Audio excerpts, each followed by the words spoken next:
Everyone says they want to change the world. But not everyone will.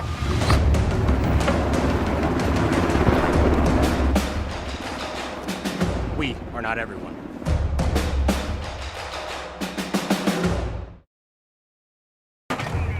This is what matters.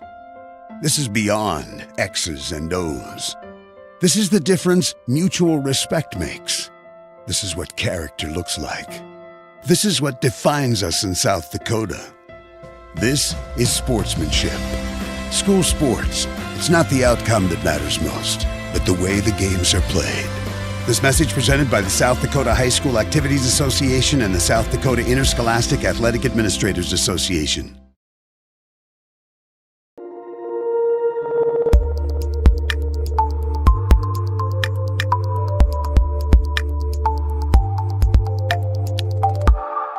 It seems around here every town is a sports town. And why not? Sports were important to us growing up, and we want the same for our kids. To get involved, to compete, because that's how kids learn to lead. And why Farmers Union Insurance supports these programs. They know sports aren't just about building skill and strength, but about building character. Farmers Union Insurance. They don't just protect our community, they invest in it. Cowboys have their horses, the mountaineers their mules, even Santa has his reindeer. And this guy, he's got this truck.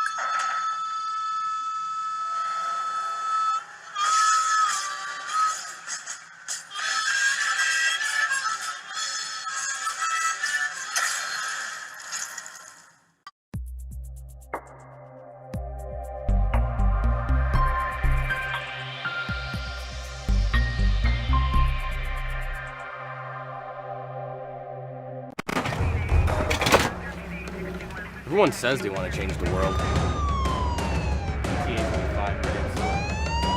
But not everyone will.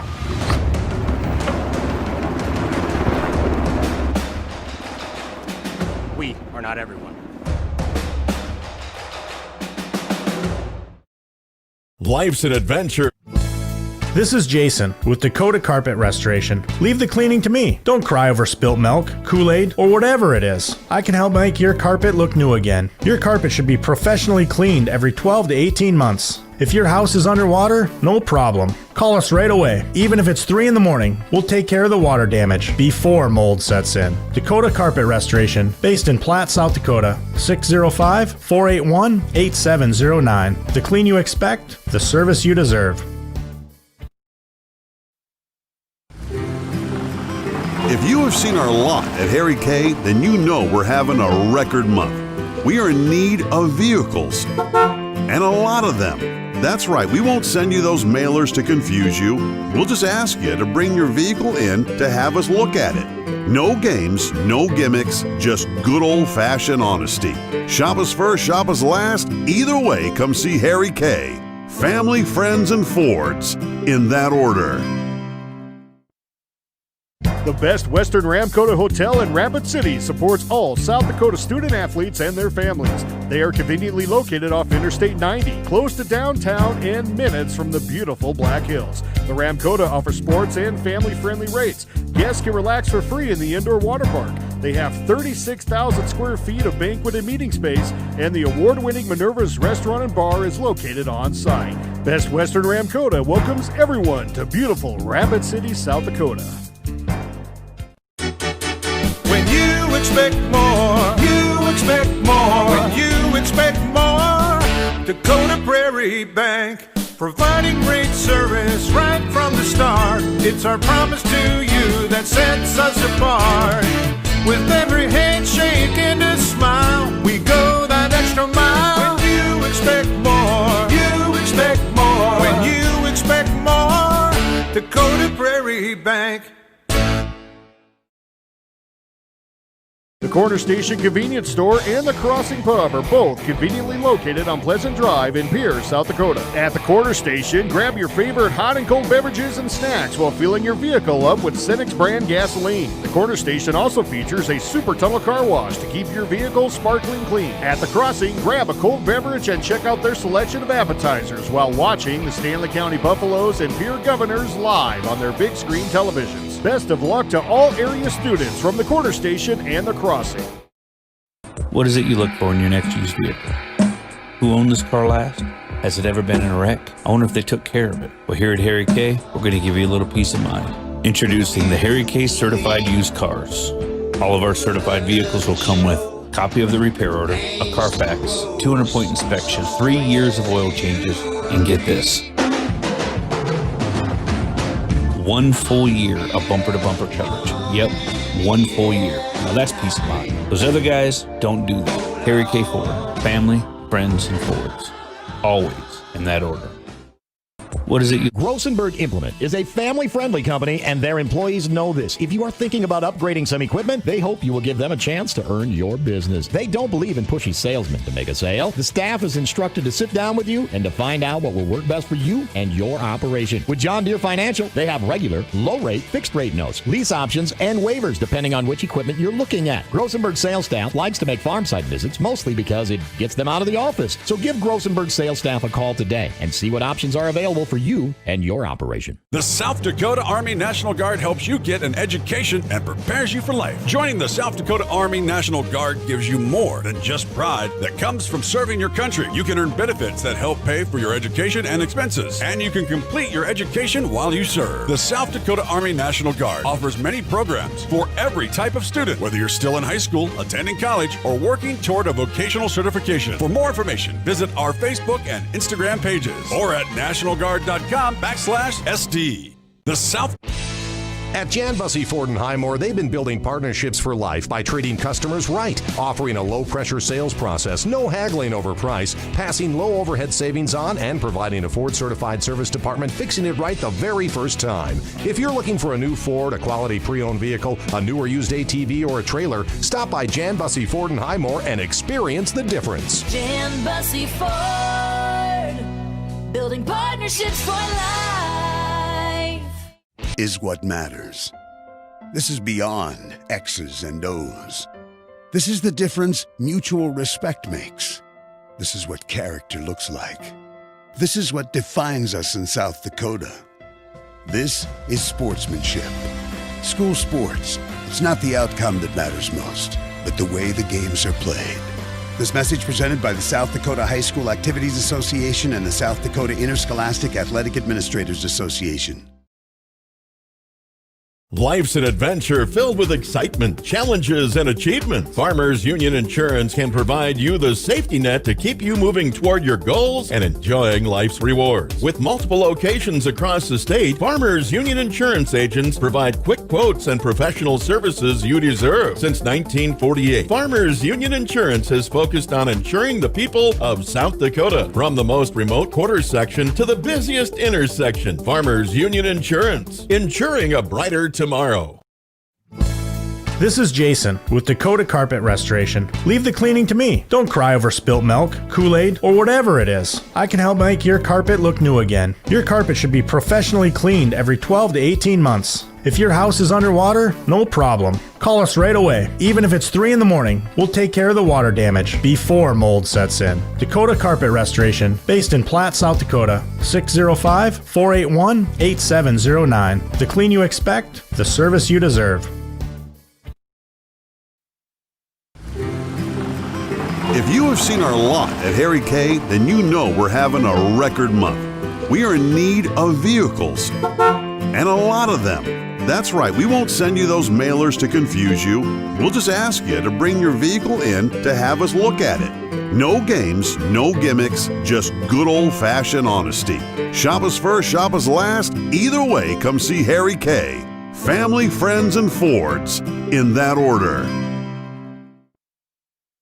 The Best Western Ramkota Hotel in Rapid City supports all South Dakota student athletes and their families. They are conveniently located off Interstate 90, close to downtown and minutes from the beautiful Black Hills. The Ramkota offers sports and family-friendly rates. Guests can relax for free in the indoor water park. They have 36,000 square feet of banquet and meeting space, and the award-winning Minerva's Restaurant and Bar is located on site. Best Western Ramkota welcomes everyone to beautiful Rapid City, South Dakota. When you expect more, you expect more. When you expect more, Dakota Prairie Bank, providing great service right from the start. It's our promise to you that sets us apart. With every handshake and a smile, we go that extra mile. When you expect more, you expect more. When you expect more, Dakota Prairie Bank. The Corner Station Convenience Store and the Crossing Pub are both conveniently located on Pleasant Drive in Pierre, South Dakota. At the Corner Station, grab your favorite hot and cold beverages and snacks while filling your vehicle up with Cenex brand gasoline. The Corner Station also features a super tunnel car wash to keep your vehicle sparkling clean. At the Crossing, grab a cold beverage and check out their selection of appetizers while watching the Stanley County Buffaloes and Pierre Governors live on their big screen televisions. Best of luck to all area students from the Corner Station and the Crossing. What is it you look for in your next used vehicle? Who owned this car last? Has it ever been in a wreck? I wonder if they took care of it. Well, here at Harry K, we're going to give you a little peace of mind. Introducing the Harry K Certified Used Cars. All of our certified vehicles will come with a copy of the repair order, a Carfax, 200-point inspection, 3 years of oil changes, and get this, 1 full year of bumper-to-bumper coverage. Yep, 1 full year. Now that's peace of mind. Those other guys don't do that. Harry K. Ford. Family, friends, and Fords. Always in that order. What is it you... Grossenberg Implement is a family-friendly company, and their employees know this. If you are thinking about upgrading some equipment, they hope you will give them a chance to earn your business. They don't believe in pushy salesmen to make a sale. The staff is instructed to sit down with you and to find out what will work best for you and your operation. With John Deere Financial, they have regular, low-rate, fixed-rate notes, lease options, and waivers depending on which equipment you're restoration. Leave the cleaning to me. Don't cry over spilt milk, Kool-Aid, or whatever it is. I can help make your carpet look new again. Your carpet should be professionally cleaned every 12 to 18 months. If your house is underwater, no problem. Call us right away. Even if it's 3 in the morning, we'll take care of the water damage before mold sets in. Dakota Carpet Restoration, based in Platte, South Dakota. 605-481-8709. The clean you expect, the service you deserve. You expect more. You expect more. When you expect more. Tonight. Yeah, and we'll give you score updates from around the state on. We'll focus primarily on 11 AA throughout the night, but probably at halftime we'll give you scores from the rest of the classes throughout South Dakota. The upside for us tonight is 2 of the games already started in 11 AA and are getting close to halftime. Players that hit hard. And so right around the 26-7 yard line is where Mitchell will take over and start the ball game. As again, the footing already came into an issue, trying to make a cutback, slipped and didn't fall down, but got hit hard. So it'll be 1st and 10 from around the 23-yard line, where it'll be the Mitchell Kernels to get their first possession, as Tucker Vilhauer will be the starting quarterback for this Mitchell Kernel team. He has Nick Rubendahl, Adam Fahey, Nick Kendall Fick, Wyatt Winter, and Ben Zybarth on the line. Vilhauer's going to look to pass on the first down. A quick throw. The catch is going to be made, and a first down quickly for the Mitchell Kernels. And it is Riley Johansson who makes the catch. And Johansson's all the way down to around the 47-yard line, and a big gain of 24 to open up the ball game. And again, just I'm sure this is one of the wrinkles that we probably will see out of the Kernels. Probably catching the Governors a little flat-footed, utilizing the passing game. Just a short crossing route for Johansson on the first play of the game, and just nice run and catch for the Kernels. Pretty easy catch right across the middle, about 10 yards downfield, and Johansson's a big kid, checks in at 6'6", 215, so an easy target. Caught over the middle of the Governor's second level. 3-down lineman for the Pierre Governors. Vilhauer is going to take the ball to the left on a design keeper. They'll try and cut it back. He's past midfield. He's out to the 45-yard line before he gets run out of bounds. So a big gain there for Tucker Vilhauer on his first carry of the ball game. And right now, Mitchell, first two plays, this is exactly how you want to start this game. They're right around the 45-yard line in Pierre Governor territory already.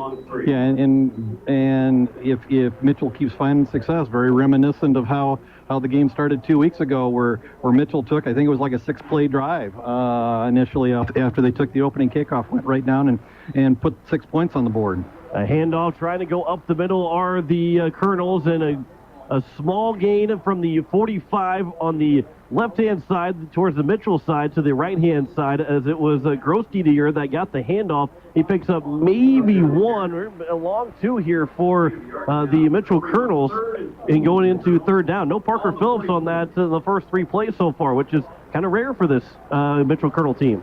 Yeah, Phillips really the bell cow for this team through the first 6 games.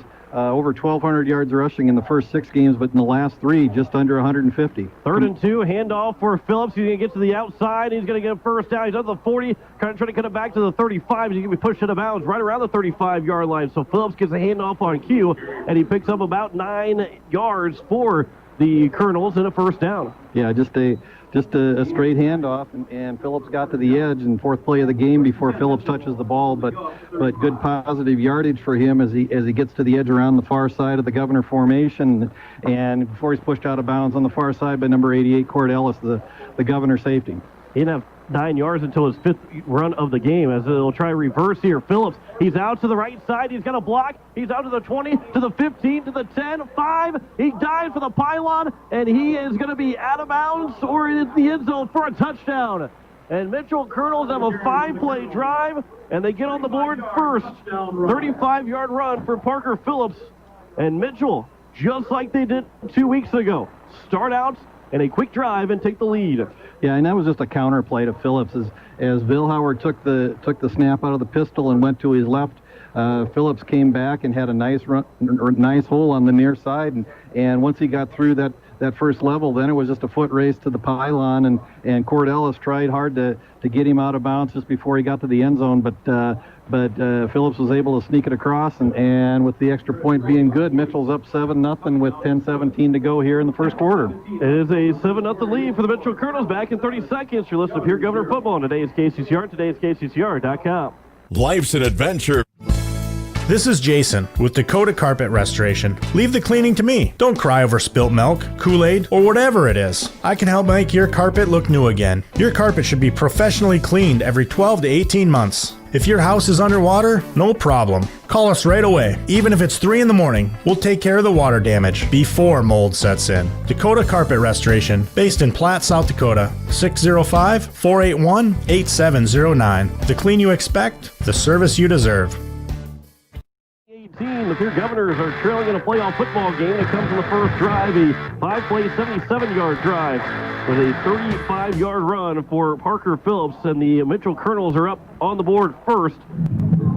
And they took not even 2 minutes off the clock, a minute and 43 seconds, minute 43 seconds, I should say, off the clock for the Kernels. McGuire Rasky, Brock Mosier back deep as the kickoff from the Mitchell Kernels. It's going to be a short kick, fielded and bobbled. I believe that's Colin Bergman. He's going to get to the 35-yard line, tried to run over the kicker, and it'll be down around the 40-yard line for the Pierre Governors.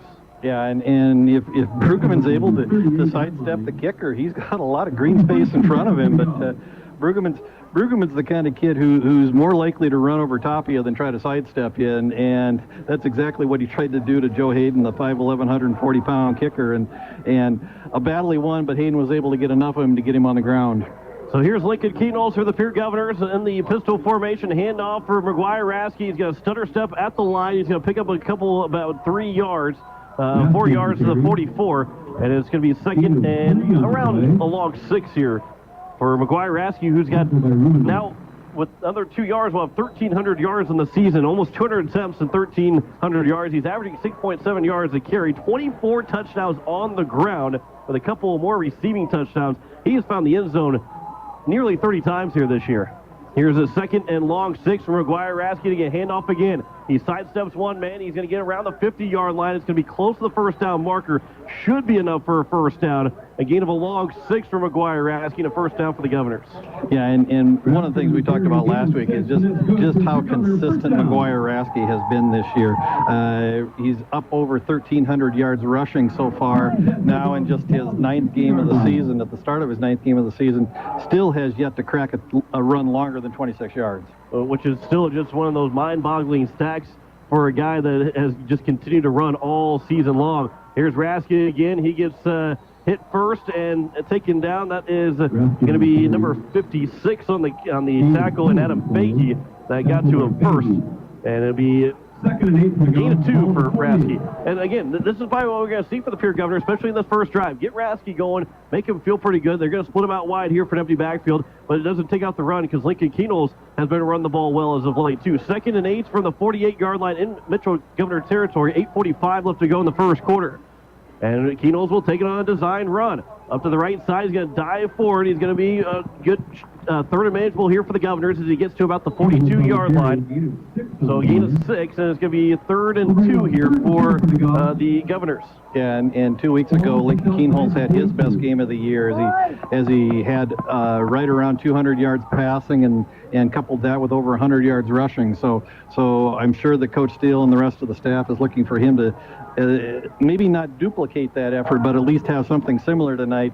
If he can, that'll put the Governors in a good situation. A little shovel pass for McGuire Rasky. He gets to the right side, but he's not going to get a first down. He's going to go backwards. He tried to get moving forward again, so his forward progress was stopped behind the 45-yard line, and this is a tough spot here for where the Governors are going to be. It looks like they might put the ball away because where they're at, they are just they're too far away. It's going to be a loss of about 3 to 4 yards for McGuire Rasky, and it's 4th and 7, and now it's a punting situation where they're sitting at just past the 50-yard line.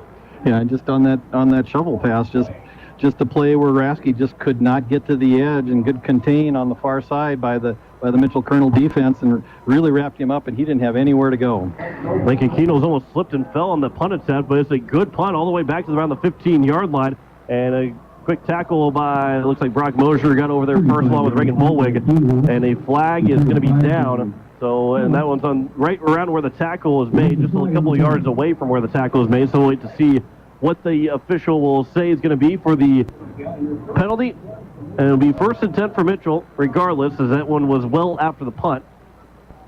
Block in the back, number 16 right. So it is the quarterback, Tucker Vilhauer, had a block in the back, and it'll push them, the Kernels, back very far into their own territory. And this is what the Pierre Governors have got to find a stop here. You don't want to go down 2 scores. Granted, the offense can come back from a 2-score deficit, but you don't want to go back, especially in the playoffs, down 2 scores. Yeah, and what the Governors did really well last time was they did a nice job bottling up Parker Phillips and held him to his season low. I think it was around 20 yards rushing last time. He's already exceeded that here in his first 2 carries of the first quarter. From the 9-yard line, Vilhauer will keep it himself. He is hit and driven back and driven down. Give 2 points on a wrestling takedown for McGuire Rasky. Well, it's going to be 2nd down and long for the Mitchell Kernels. Maybe a gain of 2 for Vilhauer. Yeah, and an assist to Cord Ellis on the play. We've talked about Ellis. He gives really good run support coming up from his safety position. But that was just a play where Vilhauer, just on a kind of a delayed run, design keeper up the middle. But McGuire Rasky really had that thing snuffed out well and just drove Vilhauer back into the ground. 2nd and 8, so Vilhauer's going to look to pass. He pump fakes. Now he throws. The catch is going to be made on the sideline and getting out of bounds near the first down marker, but I think it's going to be just short. And the Kernels on 3rd down and short. Yeah, pass to Phillips. And again, Phillips coming out of the backfield. I think he was in the slot, and we found out 2 weeks ago that that's a dangerous position for Phillips to be in, and the Kernels have shown that they have a willingness to pass here in the opening half of this first quarter. So it's 3rd and 1 here from the 18-yard line for the Mitchell Kernels on their own 18-yard line. A handoff for Phillips, trying to pick up that 1 yard. Looks like he's going to pick up that yard, get past the 20-yard line. That's going to be enough for a first down. He goes to 22 as he was able to carry a little bit. Actually, that was Grosstedier that got the handoff. So your big boy coming in for the 3rd down run, and that's a smart move by Coach Joe Van Overshield, or Ken Van Overshield. And Grosstedier, kind of more of you'd kind of a designated short yardage goal line back, 6'1", 190 pounds. So he gets a lot of the ugly work going in between the tackles and let Phillips do the dash work to the outside. Bill Hauer is going to hand off for Phillips. He's going to try to get to the edge on the left side. He spins around, but he's going to be dropped back around the 20-yard line. He's going to lose a couple here in the first. Good play there for the Pierre Governors to get a loss, as it'll be Phillips the loss of about 3 back to the 19-yard line. Yeah, that was that same play that Mitchell scored their touchdown on, only just running the other way. Bill Hauer comes to the near side this time, and hands the ball off to Phillips going the opposite direction towards the far sideline on the counter, and the Governors, the far side of that Governor defense had that play pretty well secured, and now we've got an official timeout. I think we got an equipment issue for Josh Rouse.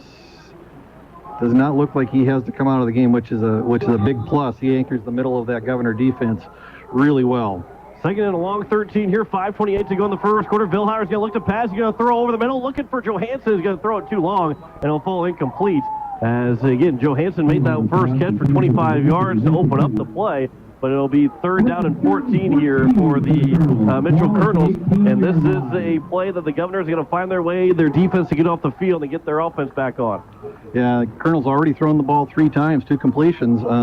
That for what do you got down there, John? 32. 32 yards. That's been a full game worth of passing attempts, completions, and yardage, and a lot of times for him this year. 3rd and a long 13 from the 19-yard line. 5:22 to go. They're going to bunch everybody up with the reverse over to Phillips. He's going to be wrapped up. Rasky is going to get hit hard. A flag is going to come in though. And that's right around where that hit was made. So we got to be careful that it might be a penalty on the Governors. And it could be a hold, could be, it's going to be, let's see what the official call is. Because it could keep Mitchell on the field if it's going to be a personal foul on the Governors. Of course, referee's trying to get himself to get the mic turned on. 86 points. It'll be on the Kernels, and that's got to be declined. And the Governors will gladly decline that penalty, and it'll be 4th down, and no gain on that play from Phillips. So it's 4th down and long, and the Governors get off the field. Yeah, just a good defensive stand for the Governors, and let's see if they can make hay out of taking over the ball. They should get this ball in a really good field position, potentially even in plus territory on the Mitchell Kernel side of the field. Low snap and the kick. Well, now the flag or a whistle is going to come in, and a flag here on the near side, and we'll see what the looks like. Defensive encroachment. Offsides on the block. So it'll be now 4th down and 9, and they'll have to re-kick. So it's not the worst penalty at that point, but one where Villar didn't really get a whole lot of that punt. He was actually pretty close to actually having a knee on the ground when he got the snap, which would have been huge for the Governors to take over right there. So here's another chance to punt the ball away. Then Bill Hauer is going to get a much better punt, but it's going to be fielded by Rasky. Trey Lewis around the 45-yard line. It'll get past the 50, and the Governors are going to have good field position around the 48-yard line. So this is a good start for the Governors, and they got to find a way here to tie this ball game up. 5 minutes to go here in this first quarter, and they trail 7-0 here in the first round of the Class 11 AA playoffs. Yeah, and so we talked about in the pregame, this has been a Governor team that has struggled in the first quarter just about every game this year, and we'll see if they can get off the snide here on the second possession of the game. Pistol formation, receiver on each side. Keenels is going to look to pass for the first time. He's going to throw for Bullwig. He's going to juggle a one-handed catch, and he's going to drop incomplete. And one that Bullwig thinks he should have had. Keenels will probably saying he should have had a better throw, and it's going to be 2nd and 10. Yeah, and just an out route for Bullwig coming out of the tight end position off to the far side of the field. Actually had a crossing route coming from Aaron Booth on the far side in a split end position, and if Bullwig makes that catch, Booth maybe has a chance to hit a block and spring Bullwig. 2nd and 10 from the 49-yard line. Design run for Lincoln Keenels. He's going to try and get to the edge here on the the near side. He's going to get around the 46-yard line, so a gain of a couple. and it's going to be third down and long. It'll call it the 47, so a gain of just 2 for Lincoln Kernels. And this is a big third down here. One for Mitchell Kernel defense, but also for this Governor offense, who just have not had anything going for them yet. Yeah, and they just have not been able to find that consistency so far. Had the one first down in the first possession, but just have not been able to chew off big chunks of yardage like they have been used to this year. Kernels will look to pass again. He'll throw for Bullwig. The catch is made. He shakes off the tackler. He's got a first down. And the big man Bullwig will get all the way down to around the 35-yard line. Booth kind of got wrapped up and tackled on top of Bullwig, or tackled underneath Bullwig. But Reagan Bullwig will have a big gain of 12 and a first down for the Governors. Yeah, and again, just that same play that they tried to run earlier in this series where Bullwig just hits an out route out of his tight end position, and Booth comes out from his split end position, comes on a post, and they cross in the middle, and that time Bullwig makes the catch and was able to get the first down. Kernels again on a design run. He'll dive forward to about the 29-yard line. A gain of 6 for Kernels, and you know that's a play where it looked like there was really nothing that Kernels was going to get out of that, but the dive and the quick speed that Kernels has out of the empty backfield picks up 6 yards. That's second down and manageable. Yeah, and Kernels doesn't need a real big hole. He checks in at about 162, 175, and so he's not a real wide kid, and so he doesn't need a real big hole to fit through, and just found a little bit of a crease that time, was able to get 6 yards out of the play. 2 receivers out to the left side, 2nd and 4, 3:13 to play here in the first quarter. Kernels again design run. He's going to put his hand on the back of a offensive lineman, and he's going to get to around the 24-yard line, a gain of 5 and a first down for the Pierre Governors, as Lincoln Kernels picks it up there all by himself on those 2 plays. Yeah, and the Governors are finding some success running and finding kind of a soft spot in the middle of that Mitchell defensive line. A pistol formation, receiver on each side for the Governors. Handoff for McGuire Rasky, his first touch on this drive. He's going to try and bounce it to the outside, trying to slip through a tackler, and he's going to go a long ways to that far sideline to get to the 19-yard line again. Right around the 20-yard line, another gain there, a big gain there for McGuire Rasky, where it looked like he was just going to get stuffed for nothing. Yeah, and Rasky comes up hobbling just a little bit after that run. I hope it's certainly as a Governor fan, hope it's nothing that's going to inhibit him throughout the rest of this game. But Governor's putting together a nice little drive here as they're down inside the red zone after taking over right around midfield after taking over from the punt. 2nd and 5 from the 20, pistol formation again. Kernels will keep. He will option it over to Rasky. Good option from Kernels. Rasky makes one man miss. He's inside the 10 for a first down, and it's going to be 1st and goal for the Governors. Kernels got hit late, but a great pitch from Kernels. He took a hit to make that play, and a gain of 13 for McGuire Rasky to pick up 1st and goal from the 7. Yeah, and just a speed option. The Governors operate with only one back in the backfield, so there's no dive back on that option play, and just a speed option to the left side. And like you said, Kernels held that ball until the very last second before he pitched it, and it was a good decision to get rid of it and allowed Rasky to get the first down. Rasky on the first down and goal carry will not get anything. He might have lost a yard or so, and it's going to be 2nd and goal from around the maybe 8-yard line, a loss of 1. They lost of 2 for McGuire Rasky. And it'll be 2nd down and goal for the Governors. 1:30 left to play here in the first quarter. Trying to tie the ball game up. Mitchell leads 7-0 here in the first quarter. They had their first drive just like they did 2 weeks ago, went right down the field and scored. Governors are trying to answer here after having a punt on their first drive. They got forced Mitchell to punt. And now they got 2nd and goal from the 8-yard line. Empty backfield here for Kernels. He'll look to pass. He's going to get flushed out of the pocket. He's going to throw to the end zone off of his back foot, and it's going to take one hop into Reagan Bullwig. So it's now 3rd down and goal from the 8-yard line. Yeah, and Kernels got flushed out of the pocket and was moving to his right. And actually, Bullwig was breaking open in the back of the end zone toward the back far pylon. And I think if Kernels stops and sets his feet, he gets a little more of a fastball delivery on that play. He just underthrew Bullwig just a little bit, and it fell incomplete. 3rd and goal from the 8-yard line. A receiver on each side. Kernels is going to look to pass again. He's going to throw for Bullwig. The diving catch is made, but he's not in the end zone. Colin Brueggemann makes that catch, but he's not in the end zone. So it's now 4th and goal from around the 1-yard line. And maybe going to go with the special package here, the goal line package for the 2-yard line. A gain of 5 there for Bergman. Maybe the Governors are going to try and go quick. They're going to go with the wild gov formation with McGuire Rasky. He's going to take the snap. He's going to try and get in. He's going to be stumped at the goal line. Rasky's not going to get in, and the Governors don't score as he was hit in the backfield, and the Governors are going to have a goal line stand, or excuse me, the Kernels are going to have a goal line stand, and they keep the lead with 31 seconds to go in the first quarter.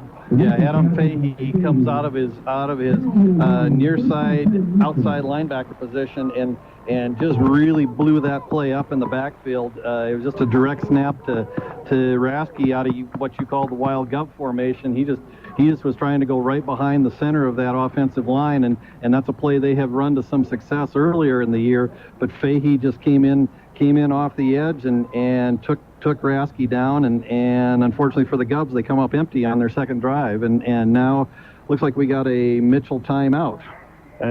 With 31 seconds left, and this is, they're gonna take that timeout. It's not a bad spot to be at because you're coming out of a turnover on down, so sometimes you're saying, well, you gotta know what you're gonna call. But it's 1st and 10 from their own 2-yard line. If they don't pick up a good chunk of yards or just get out of the end zone, it's gonna make things difficult on 2nd and 3rd down, and could force a safety, and the Governors then could get points on the board and get the ball back. Yeah, but if there's a team that probably can operate as well as anybody with their back up against the goal line, it's a team like the Mitchell Kernels who are very run heavy, and so they have found success running the ball a lot this year.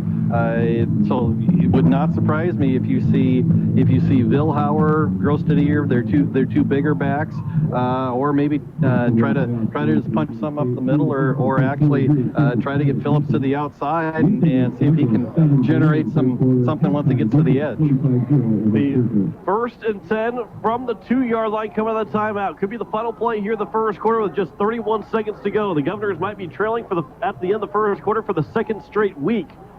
As Vilhauer from the shotgun, and he gets the Governors to jump, although Bergman was saying that it was on Mitchell. But it is on the Governors, and that's, we saw this a couple weeks ago when they played Brookings. They got the offside penalty against them, and then Brookings was able to take advantage of that. It was 1st and 5, I believe it was on the 2-yard line again, and they got the 5-yard penalty, get them out of the end zone, and then scored on the next play. And there's a flag coming in after the handoff was to Grostadier. And he'll get a couple of yards, but it'll be a hold. Would assume that it should be a hold on the Kernels, and it's going to put them right back to where they pretty much were. Hold. Number 67, White. After this is the goal. Kendall Fick, the center, gets called for that hold on the Kernels. And so that's going to put them around the 4-yard line or so. And so to be first down and 8. Boy, a 1st and 8, you don't hear that very often. Yeah, outside of maybe 1st and goal from the 8, but 1st down and 8, you just don't hear about it. Yeah, and the flag came in from the umpire who is positioned right by the middle linebacker, and so his main responsibility as an official is just to watch that offensive line. So if that flag comes in, you can just about guarantee 9 times out of 10 that it's going to be a hold. Vilhauer is going to try and get out of the end zone. He's going to be hit hard. And it's going to be 2nd down, and that should take us to the end of the first quarter, as it was Cord Ellis that got over to him first. And it'll be maybe 2nd down and 6 from the 5-yard line. Maybe call it 2nd and 5 from the 6-yard line. But that will take us to the end of the first quarter. 7-0 lead for the Mitchell Kernels after 1. Back in a minute. You're listening to Pierre Governor Football. Today is KCCR. Today is KCCR.com. If you have seen our lot at Harry K, then you know we're having a record month. We are in need of vehicles, and a lot of them. That's right, we won't send you those mailers to confuse you. We'll just ask you to bring your vehicle in to have us look at it. No games, no gimmicks, just good old-fashioned honesty. Shop us first, shop us last. Either way, come see Harry K. Family, friends, and Fords. In that order. The Best Western Ramkota Hotel in Rapid City supports all South Dakota student athletes and their families. They are conveniently located off Interstate 90, close to downtown and minutes from the beautiful Black Hills. The Ramkota offers sports and family-friendly rates. Guests can relax for free in the indoor water park. They have 36,000 square feet of banquet and meeting space, and the award-winning Minerva's Restaurant and Bar is located on site.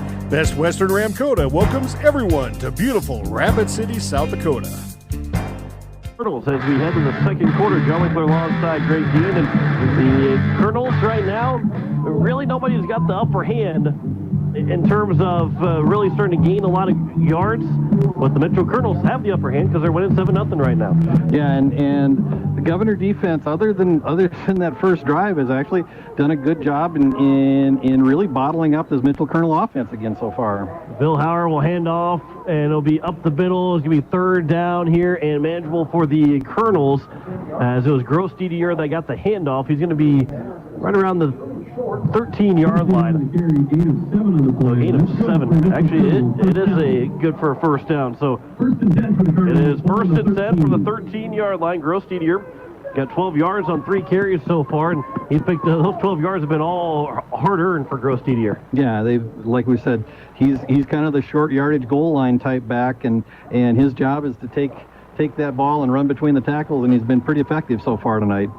11.5 to play here in the first half. Bill Hauer, he'll hand off for Phillips. He slips through one tackler, is trying to fight through another one, but Phillips is going to maybe pick up a yard or so after that first down run, and maybe just got back to the line of scrimmage, and it's going to be second down for the Kernels.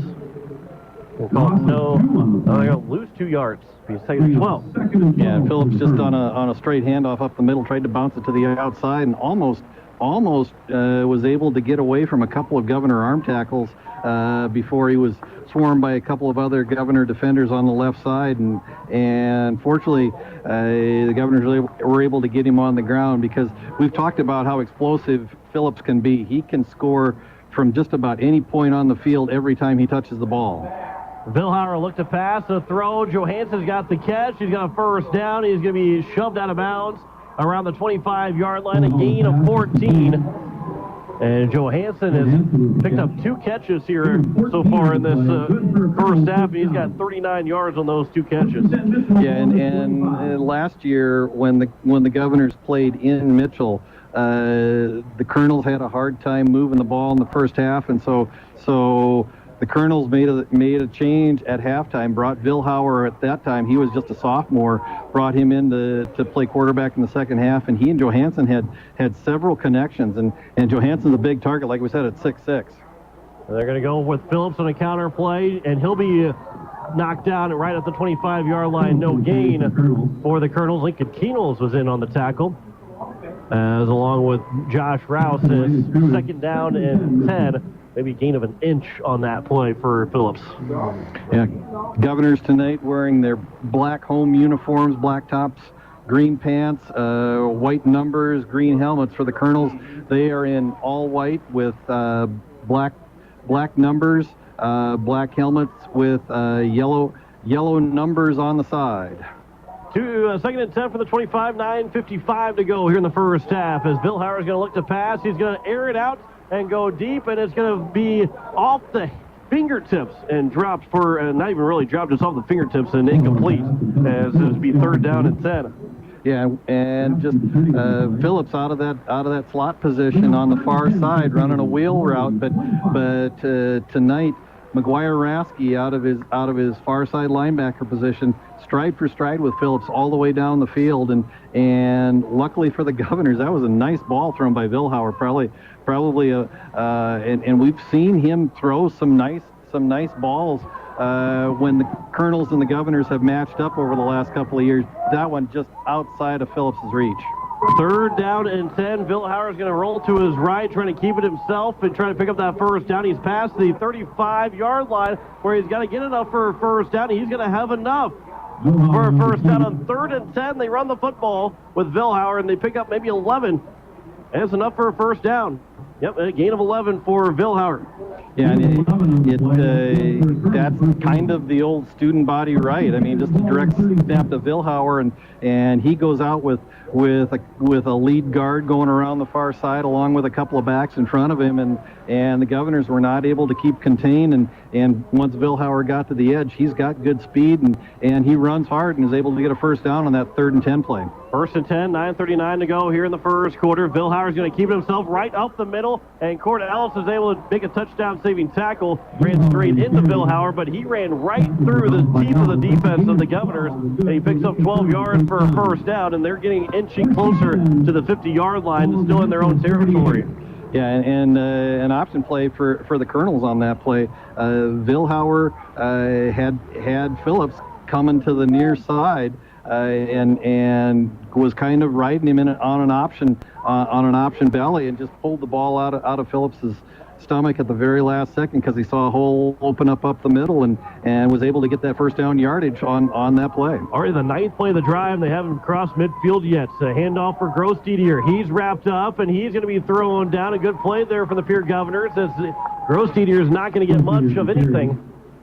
Didn't see who it was that got the hand on maybe right around the jersey of Grosdidier, but says no gain at 2nd down and 10. I think it was Preston Taylor out of the nose tackle position was able to get a big paw on Grosdidier and slow him up enough where he got some help from the rest of the Governor defense. But Governor's got to rise up here, even though the Kernels, like you said, have not crossed midfield yet on this 10-play drive so far. They are driving, and they are running an effective running game against the Governors tonight. 2nd and 10, play action, a little dump off on a screen pass. The catch is going to be made for Van Overshield, and he'll get past the 50-yard line. He's from the 48 to the 47 now, the Pierre Governors.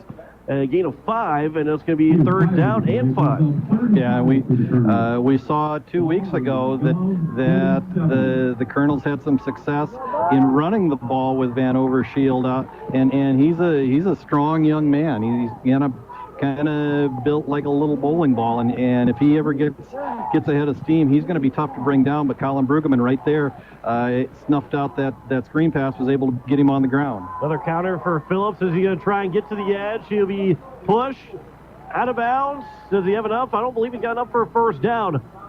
Maybe he picked up 4, and this is going to be an interesting call here for the Kernels. Do you give? They give up 3, so it's 4th and 2. And if you go for it, you pick it up, drive continues, that's all good. If you don't get it, though, the Governors are right around their own 45-yard line to start the next drive, trying to tie it up. It looks like Mitchell right now is going to go.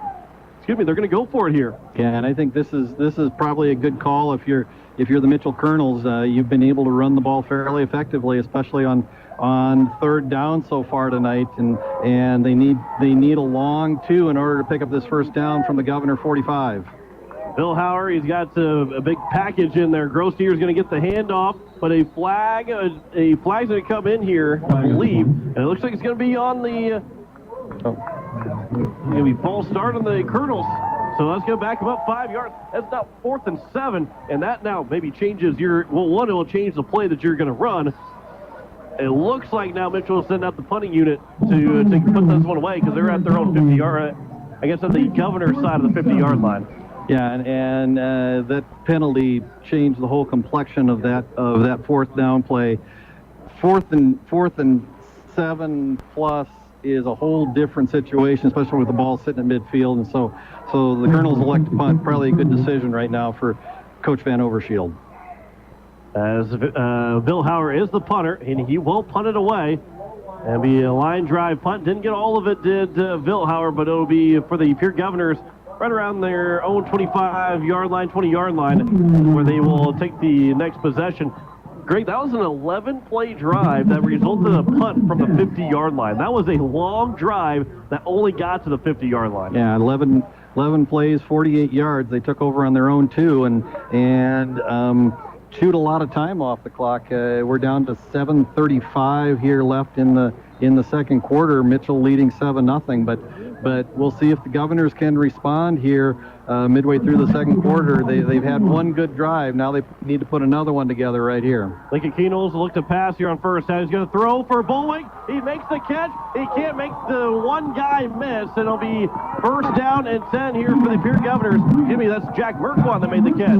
And he's out to the 50-yard line, a gain of 19 for Jack Merkwan. Excuse me, 29 for Jack Merkwan. Yeah, and if Jace Larson, the corner for the Kernels, does not make a shoestring tackle, Merkwan goes coast to coast and goes about 80 yards on that play. Empty backfield here for Kernels. Going to keep it himself for the 50-yard line. He's going to try and dive forward. He's going to get to the 46, a gain of 4 for Kernels. And it'll be second down and 6. And, you know, it seems like when the Governors want to go fast, it usually has that design run for Lincoln Kernels. Yeah, and again, nice pickup on first down. They got 4, just enough to make it second and medium. And again, Governor showing, again, some continued signs of life on offense.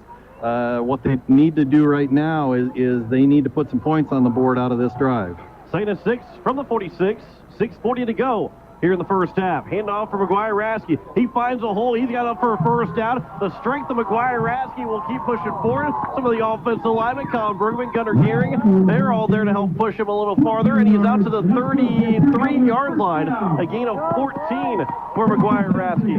And you can just kind of feel that the momentum has turned a little bit here on this drive. The Governors walking with a little more pep in their step and are having some success going right up the middle against this Mitchell Kernel defense. Rasky finds a hole. He's got up for a first down again, still trying to get forward, but he's going to get knocked down inside the 20-yard line. The Governors are in the red zone. They're around the 16, a gain of 16 for McGuire Rasky. Yeah, and again, we've talked about how valuable Rasky is to this offense, and he just does not go down on first contact, and he's shown that in the last 2 plays. And there he does get hit on the first bit of contact and ends up getting tripped up and falling down. So it's going to be second down, and he still picked up a couple yards. And it'll be second down and 8 from around the 15-yard line. Yeah, Rasky just, he's not the biggest kid. He's only about 5'10", probably about 180 pounds, but he runs as hard as anybody you'll see in a Pierre Governor uniform. McGuire Rasky again on second and 8. He's going to get inside the 10, near the first down marker, and it looks like maybe that you're going to have enough for a first down. Maybe picked up those 8 yards. Should be first and goal here. They might measure it too. You get those 8 yards or not? It looks like we're going to call for the measurement here. We're going to see exactly if McGuire Rasky got to that first down marker. But it'll be third and very short if he didn't with 5:32 to go here in the first half. We'll do a couple quick score updates from the rest of 11AA out in Sturgis. Midway through the second quarter, Huron leads the Scoopers 6-0. Yankton, midway through the third quarter, leads Douglas 14-0. And early in the third quarter, Brookings continues to shut out Spearfish 45-0. It is a gain of 8 for a first down for McGuire Rasky. And the Governors have first and goal again. The last time they were down here, they're on the other end of the field. The last time they had a goal-to-go situation, they were stuffed on fourth down. Now they're going to try and punch one in again to try and tie this game up, pending the extra point as well. But it's first and goal from the 7. 5:32 left to go here in the first half. Kernels, he'll give for Rasky again, trying to slip through that offensive line. He is not going to get there through the defensive line. He's not going to get through it. And it'll be second and goal from around the 5-yard line.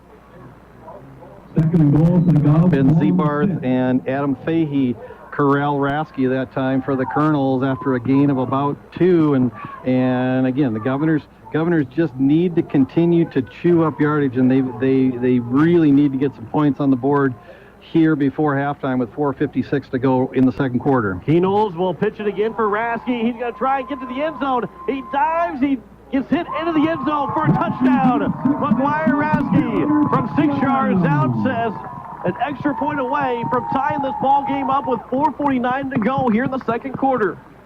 Yeah, just that speed option for Rasky, and Kernels just comes down the line and waits until he feels some pressure, and then once he pitched that ball, Rasky just almost walked into the end zone. He did attract a couple of Mitchell defenders right at the goal line, but was able to power past him for the touchdown.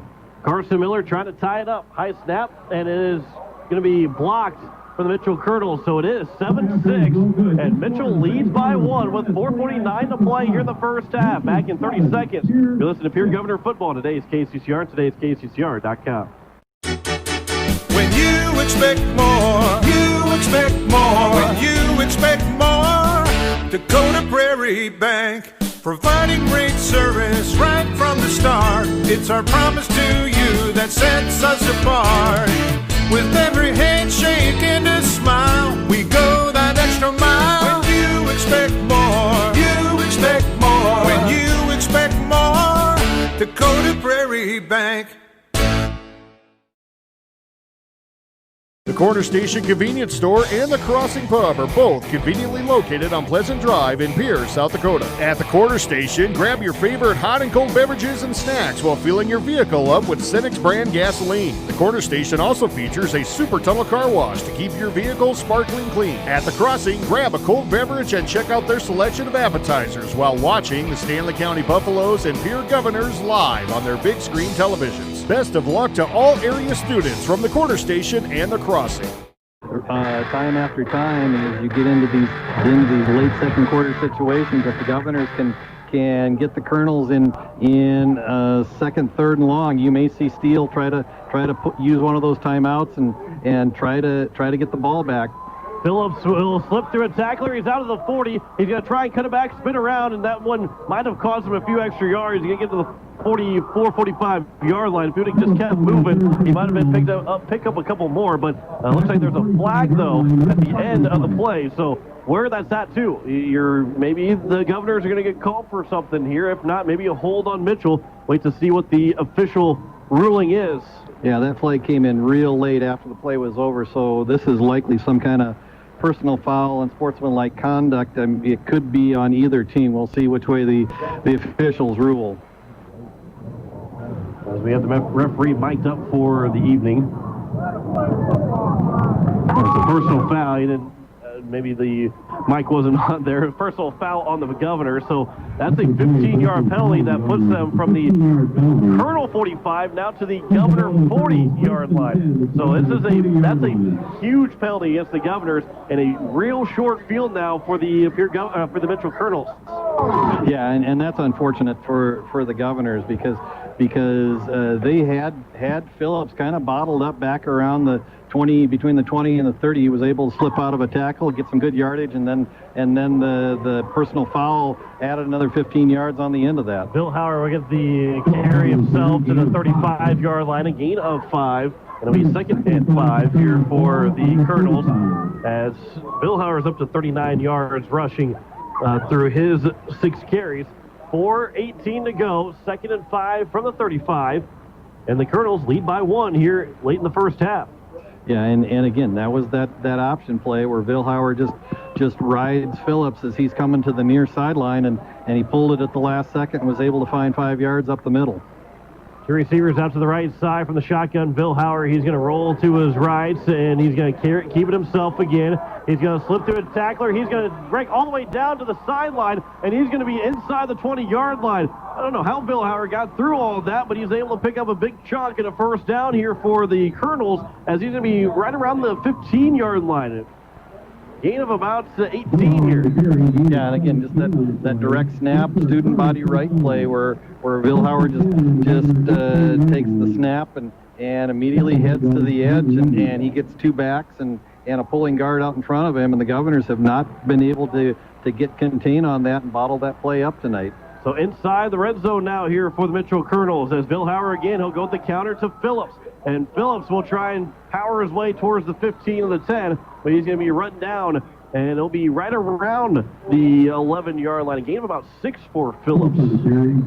Yeah, just that counter play, and third time they've run that tonight, and they found success with that. That was what they scored the opening touchdown on, and so they will continue to utilize that play as long as that play is effective. And the Governors have just really not been able to find a consistent, effective answer to this Colonel running game tonight. 2nd and 4 from the 11-yard line. Gross-Didier will get the handoff. He is hit immediately by Bullwig, and he goes down hard and it'll be third down and around 6 from around the 10-yard line. Maybe picked up that yard, so it's, 3rd and 3 here on the 1-yard gain from the Mitchell running back. And this is likely 4-down territory. Under 3 minutes to go here in the second quarter, with the Kernels leading 7-6. You got to figure that the Kernels smell, maybe, I don't know if they smell blood, but they certainly want to put a big score on the board here right before halftime.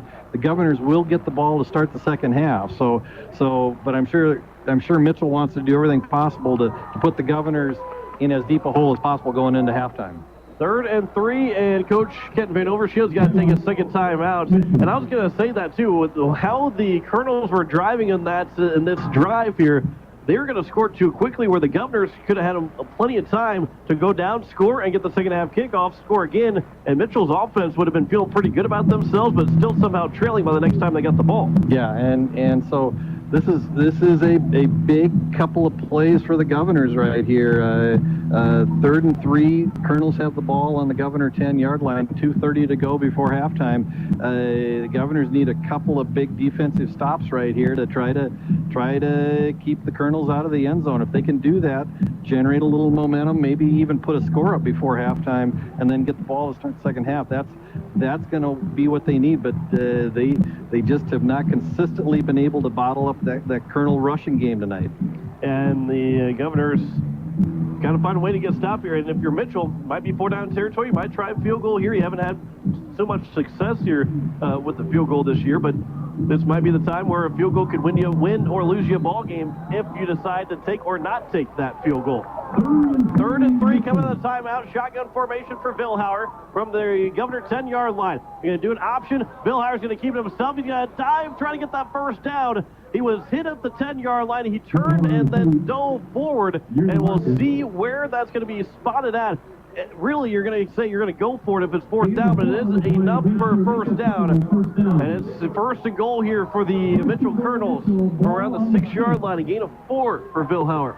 Vilhauer just a little bit slow to get up after that play, and he's walking just a little bit gingerly. He took a big hit from the Governor defense on that play. We'll see if that plays into how the Kernels play this last set of downs.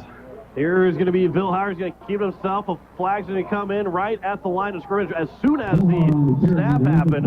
And it'll be Preston Taylor was the last one to get up. I think he was the one that was held. And it should back him up 10 yards from the Mitchell Kernels. That's going to be a chop block for Mitchell Kernels. Yeah, that play came in, like you said, John, almost immediately after the ball was snapped. So it almost came in too fast, and so it's not a surprise it's a chop block or block below the waist because that play came in so fast. I mean, the offensive line didn't even have time to get their hands up. I was going to say the hold would have been pretty spectacular to be able to get your hands up that fast. So it's a 15-yard penalty. So it's now 1st and goal from the 21-yard line. 2:05 and counting to go. And maybe for Mitchell, with a 4-down territory here, this is probably the best case scenario because now you got 21 yards to work with and under 2 minutes to go, trying to score here late in the half. A quick throw for Phillips. Catch is going to be made. He's going to try and cut it back. He's going to be thrown down. The clock's going to continue to run. He did not get out of bounds, but as Phillips is going to get around the 5-yard line again, and it'll be 2nd and goal for around the 6, 7. Gain of 14 for Parker Phillips. Yeah, and Phillips just running an out route out of the slot, and we saw how effective he was in that slot 2 weeks ago, and so now Governor defense has got to rise up. Gave up 14 yards on that, 15 yards on that first play of this 1st and 21 goal to go drive for the Kernels. Out to the right side, another flag comes in. He couldn't get to the goal line, but a flag again is down, and that where it's sitting at, it should back up the Kernels again with only 1:12 to go. And it's a hold on the Kernels. So that'll back him up 10 yards, and it's now 2nd and goal for around the 16-yard line. And again, there's only 72 seconds left to go here in this first half. So again, if Mitchell can score here, they're going to look at that and they're going to kind of throw that out in film You're going to say, hey, we were able to take off as much time as we could because we kept backing ourselves up so we could score a little bit later. Well, but if you're the Mitchell coaching staff right now, you're just really kicking the dirt because you've had 2 major penalties. I mean, you've had the ball inside the 10 twice now, and penalties have taken you back to first to the 21 and now to the 16. So second and goal for the 16 now. Minute 12 left to go. Bill Howard's going to look to pass again. He's going to throw to the end zone. It's going to be up and tipped away and incomplete, as that was Jake Beard able to make that play. That's a great play for the sophomore. Yeah, and great play from the 5'11" sophomore against the 6'6" Johansson. I mean, he gives up about 7 inches on that play and just really had him defended well and was able to step right in front of Johansson for the last second and break that pass up. And now you got the Kernels in third and goal to go from the 16 with 1:06 to go. And so now if the Governors can rise up and put a big stop up here, if you're the Kernels, maybe you think about going for the field goal here. Bill Howard's going to try and pass again. Gunnar Gehring trying to get the sack. The throw's over, and it's going to be tipped and incomplete. Bowling almost had that amazing interception, but it falls incomplete. And it's now 4th and goal from the 16-yard line. Yeah, and again, looking for Johansson on an out route, coming right up the seam and then breaking at the goal line toward the out. But he literally had 5 Governors around him. I mean, you talk about throwing into double or triple coverage. That time Bill Howard threw into quintuple coverage. I don't think I've ever heard that term before. Well, and now the Kernels, they're going to go for it here on 4th down. They're going to go for the end zone. You're the Governors. You're going to steal off that end zone here. And Coach Nas trying to get the fans into this one. 4th and goal from the 16-yard line. Bill Howard to pass one more time. He's going to try and float it for Phillips to the end zone. Up, and it's going to be falling incomplete. And a flag comes in at the goal line. And it will be a pass interference called on Reagan Bolwig, and Coach Steve Steele is going to try and plead the case for Bolwig. Yeah, and that was a play where Phillips had a couple of steps on Bolwig, and Bolwig was just trying to recover at the very end of that play. He didn't turn around, and because of that, the pass interference flag came in because he did get a hand on Phillips right before the ball arrived, and so unfortunately for the Governors, it's going to be half the distance of the goal line. It's still going to be 4th down. So but instead of being 4th and 16, now it's going to be 4th and 8. The 54-yard line, and then Bolwig tried to wait as long as he could to make any kind of contact with Phillips, got his hands up, and just couldn't quite get there without any contact. So it's now 4th and goal from the 8, 54 seconds to go here in the first half. Another 4th down. We've had 3 different penalties on this goal-to-go situation for the Kernels. 4th and goal from the 8. 54 left to go in the first half. Bill Howard's going to hand off for Phillips. Going to try to get to the edge here on the near side. Phillips to the end zone. Did he get in? I think they're going to spot him at the 1-yard line, and the Governors got the goal line stand. They're going to talk about it. Nobody's made a call yet. They're going to talk about it. 4th and goal from the 1. Or excuse me, 1st and goal for the 1 for the Governors. They did not get it. Mitchell did not get in. The Governors going to tackle on the goal line. Yeah, we still have not gotten a signal, and the officials are still talking.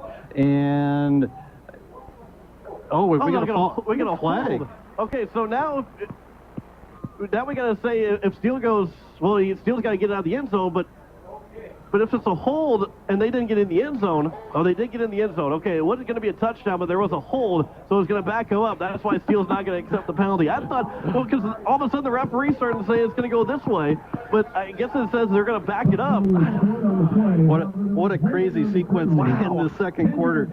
47 seconds to go. 4 penalties on this goal-to-go sequence.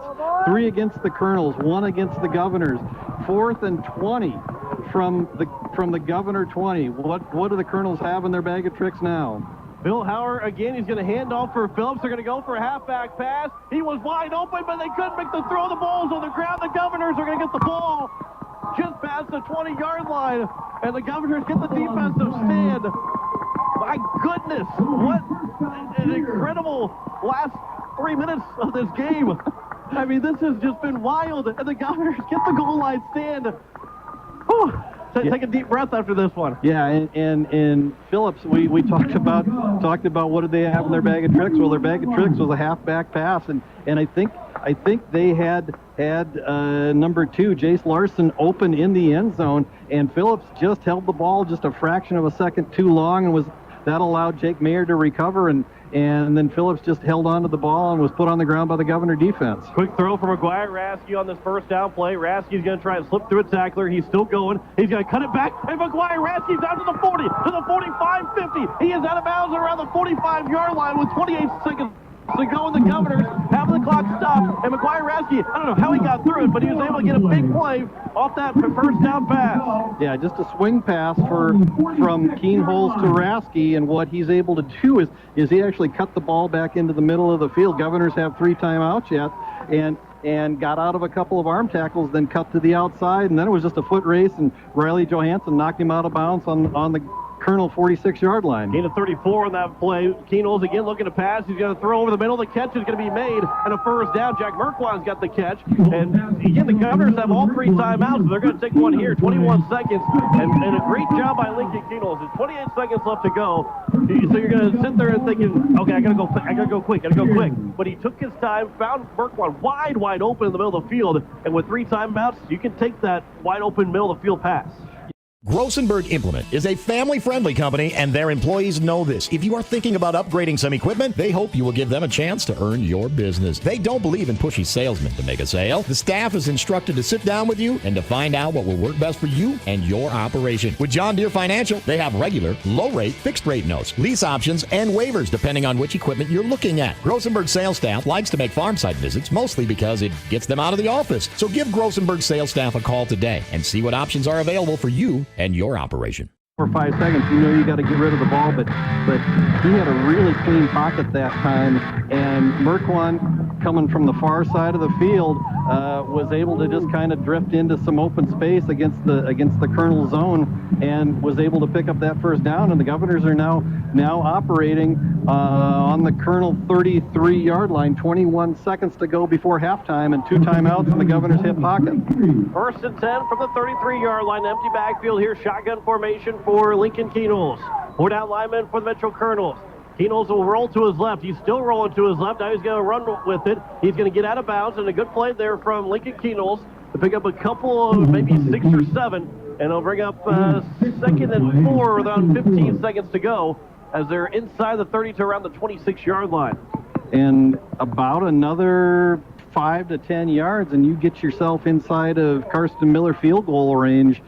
Still 2 timeouts left, 15 seconds. You probably have a time to run at least 2, maybe 3 plays. So Coach Steele giving the play to Lincoln Keenholz, maybe a change of play. 3 receivers out to the right side here with shotgun formation. Quick throw here for Jack Merkwan, make the catch. He's going to run straight through, get a first down. He's inside the 20-yard line, so he's into the red zone, and they'll take another timeout with 9 seconds to go. And they'll be at the 19-yard line, a gain of 7 for Jack Merkwan, and he's got 3 catches for 49 yards. Again, gain of 7, so 100 yards passing for Lincoln Keenholz here in the first half. What is it you look for in your next used vehicle? Who owned this car last? Has it ever been in a wreck? I wonder if they took care of it. Well, here at Harry K, we're going to give you a little peace of mind. Introducing the Harry K Certified Used Cars. All of our certified vehicles will come with a copy of the repair order, a Carfax, 200-point inspection, 3 years of oil changes, and get this, 1 full year of bumper-to-bumper coverage. Yep, 1 full year. Now that's peace of mind. Those other guys don't do that. Harry K Ford, family, friends, and Fords. Always in that order. Got into the rotation in the first third of the season, earned a starting spot about halfway through the season, came on after the season-ending injury to Zach Butler, and really has matured and has done a nice job as a sophomore. And so the Governors have some good things coming ahead of them with the sophomore quarterback in Keenholz and the sophomore split end in Jack Merkwan. First and 10 for the 19, coming out of the timeout. 2 receivers out the left side. Rasky will come in motion. You don't see that very often from the Govs here this year to go in motion. Rasky will take off to the right side. Keenholz, he's looking. He's got to throw here pretty quick. 4 seconds to go. They throw it, they get out of bounds as Matt Hansen makes the catch as he's around the 15-yard line. And so a gain of about 4. And it looks like Karsten Miller is going to come on for a field goal attempt from around the 15-yard line. So around a 32-yard field goal here for Karsten Miller. That's already the 5th different receiver to make a catch here in this first half. And if the Governors can come out of here with a field goal and put points on the board and go into the locker room with the lead, that'll be a huge momentum boost and give the Governors the ball to start the second half. And to be able to go nearly the entire length of the field in about 45 seconds, this Governor offense can generate a lot of yards very quickly. We just haven't seen that so far tonight. And field goal attempts here with getting the ball back in the second half, this is kind of if we get it, we'll take it if we get it. If we don't, it's not the end of the world, because we get the ball, we get a chance, our offense is feeling pretty good, we go right down and score, and you can say, hey, the only reason why we didn't score is we didn't have enough time. If we would have had a little bit more time, and that's no indictment to the offense not having enough time. This is all gravy here for the Governors if they can get this field goal, which is going to be around a 32-yard field goal attempt for Karsten Miller. And now Coach Kent Van Overshield takes a timeout. So both the teams have taken their final timeout. Coach Steele took a timeout. I think maybe he quickly went over to Karsten Miller, gave him a fist bump, and kind of maybe gave him a little extra shot of confidence before he had this field goal attempt, because his first extra point attempt was blocked.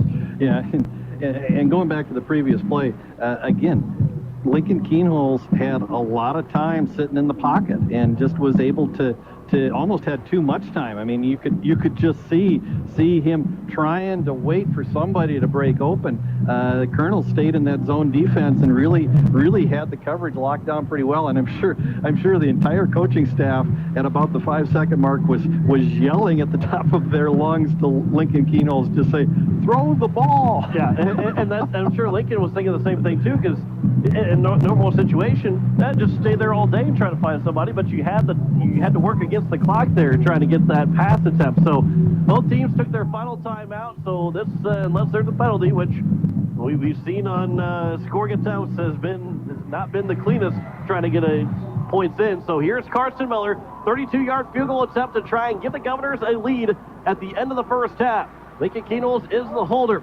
On the snap, it's a good snap. The kick from Karsten Miller is up, and it is going to go no good. Wide right from Karsten Miller. And it will be 7-6 for the Mitchell Kernels here at the end of the first half. You're listening to KCCR Pierre Riverfront Broadcasting Station. Not a bad kick from Karsten Miller, just a little bit wide right, where the Kernels will gladly take a 7-6 lead. Gladly take a 7-6 lead going to halftime. I think they got a lot of work in front of them, as well as do the Pierre Governors. We'll step aside for 3 minutes. We'll come back with some halftime stats and also give you a rundown of scores across the state and the quarterfinal action throughout the entire state of South Dakota. Back in 3 minutes, you're listening to Pierre Governor Football on today's KCCR and today's KCCR.com. Everyone says they want to change the world. But not everyone will.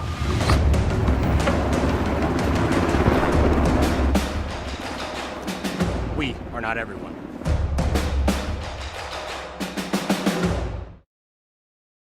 This is what matters. This is beyond X's and O's. This is the difference mutual respect makes. This is what character looks like. This is what defines us in South Dakota. This is sportsmanship. School sports. What is it? The South Dakota Army National Guard helps you get an education and prepares you for life. Joining the South Dakota Army National Guard gives you more than just pride that comes from serving your country. You can earn benefits that help pay for your education and expenses, and you can complete your education while you serve. The South Dakota Army National Guard offers many programs for every type of student, whether you're still in high school, attending college, or working toward a vocational certification. For more information, visit our Facebook and Instagram pages or at nationalguard.com/SD. The South. Everyone says they want to change the world. 5 minutes. But not everyone will.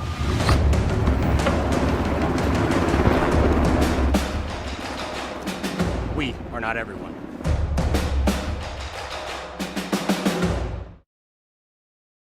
This is what matters. This is beyond X's and O's.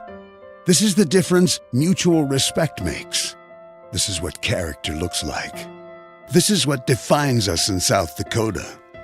This is sportsmanship. School sports, it's not the outcome that matters most, but the way the games are played. This message presented by the South Dakota High School Activities Association and the South Dakota Interscholastic Athletic Administrators Association.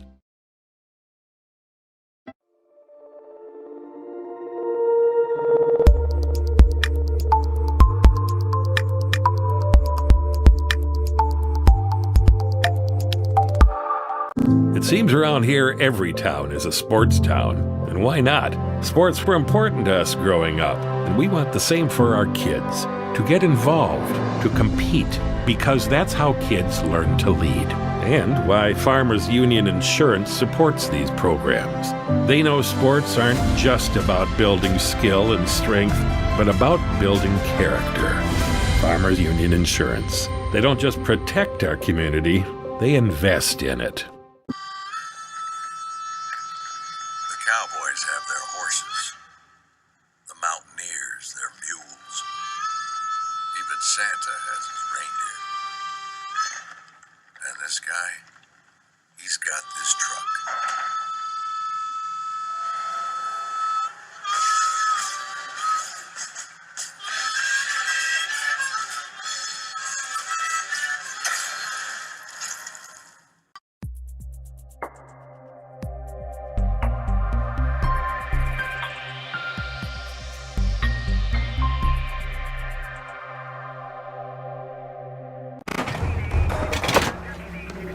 Everyone says they want to change the world. But not everyone will.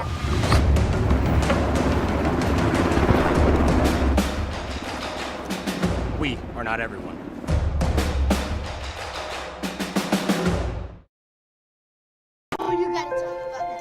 The innocence of youth. Is there anything any better?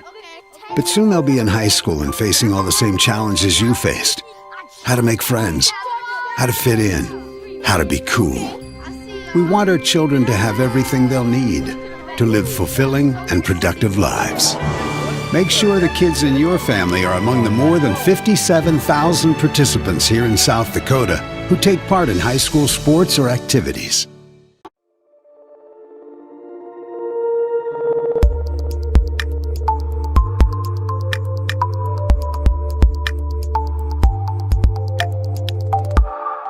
It seems around here every town is a sports town. And why not? Sports were important to us growing up, and we want the same for our kids. To get involved, to compete, because that's how kids learn to lead. And why Farmers Union Insurance supports these programs. They know sports aren't just about building skill and strength, but about building character. Farmers Union Insurance. They don't just protect our community, they invest in it. Cowboys have their horses, the mountaineers their mules, even Santa has his reindeer. And this guy, he's got this truck.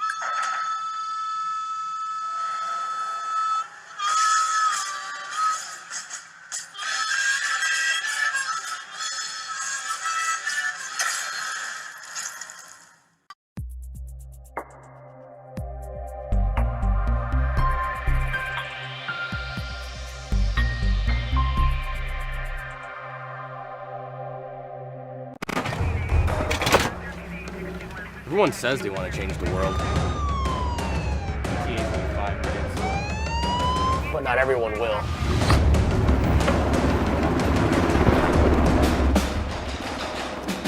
We are not everyone.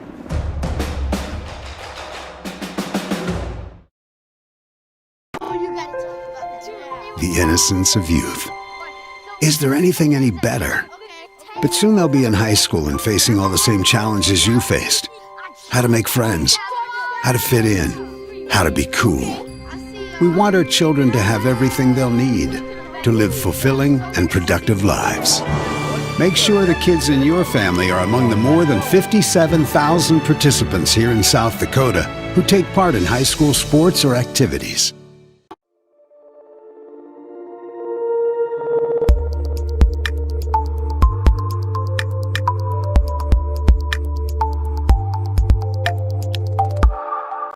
Seems around here every town is a sports town.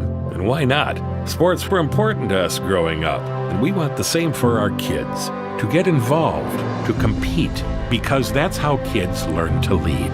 And why Farmers Union Insurance supports these programs. They know sports aren't just about building skill and strength, but about building character. Farmers Union Insurance. They don't just protect our community, they invest in it. Jan Bussey Ford and Highmore, they've been building partnerships for life by treating customers right, offering a low-pressure sales process, no haggling over price, passing low overhead savings on, and providing a Ford-certified service department fixing it right the very first time. If you're looking for a new Ford, a quality pre-owned vehicle, a new or used ATV, or a trailer, stop by Jan Bussey Ford and Highmore and experience the difference. Jan Bussey Ford, building partnerships for life. This is what matters. This is beyond X's and O's. This is the difference mutual respect makes. This is what character looks like. This is what defines us in South Dakota. This is sportsmanship. School sports, it's not the outcome that matters most, but the way the games are played. This message presented by the South Dakota High School Activities Association and the South Dakota Interscholastic Athletic Administrators Association. Life's an adventure filled with excitement, challenges, and achievement. Farmers Union Insurance can provide you the safety net to keep you moving toward your goals and enjoying life's rewards. With multiple locations across the state, Farmers Union Insurance agents provide quick quotes and professional services you deserve. Since 1948, Farmers Union Insurance has focused on insuring the people of South Dakota. From the most remote quarter section to the busiest intersection, Farmers Union Insurance, insuring a brighter tomorrow.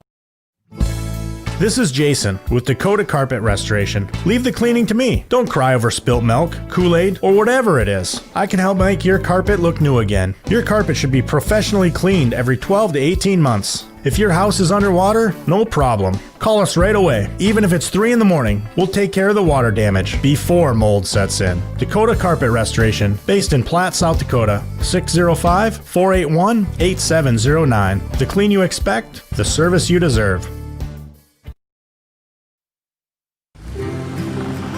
If you have seen our lot at Harry K, then you know we're having a record month.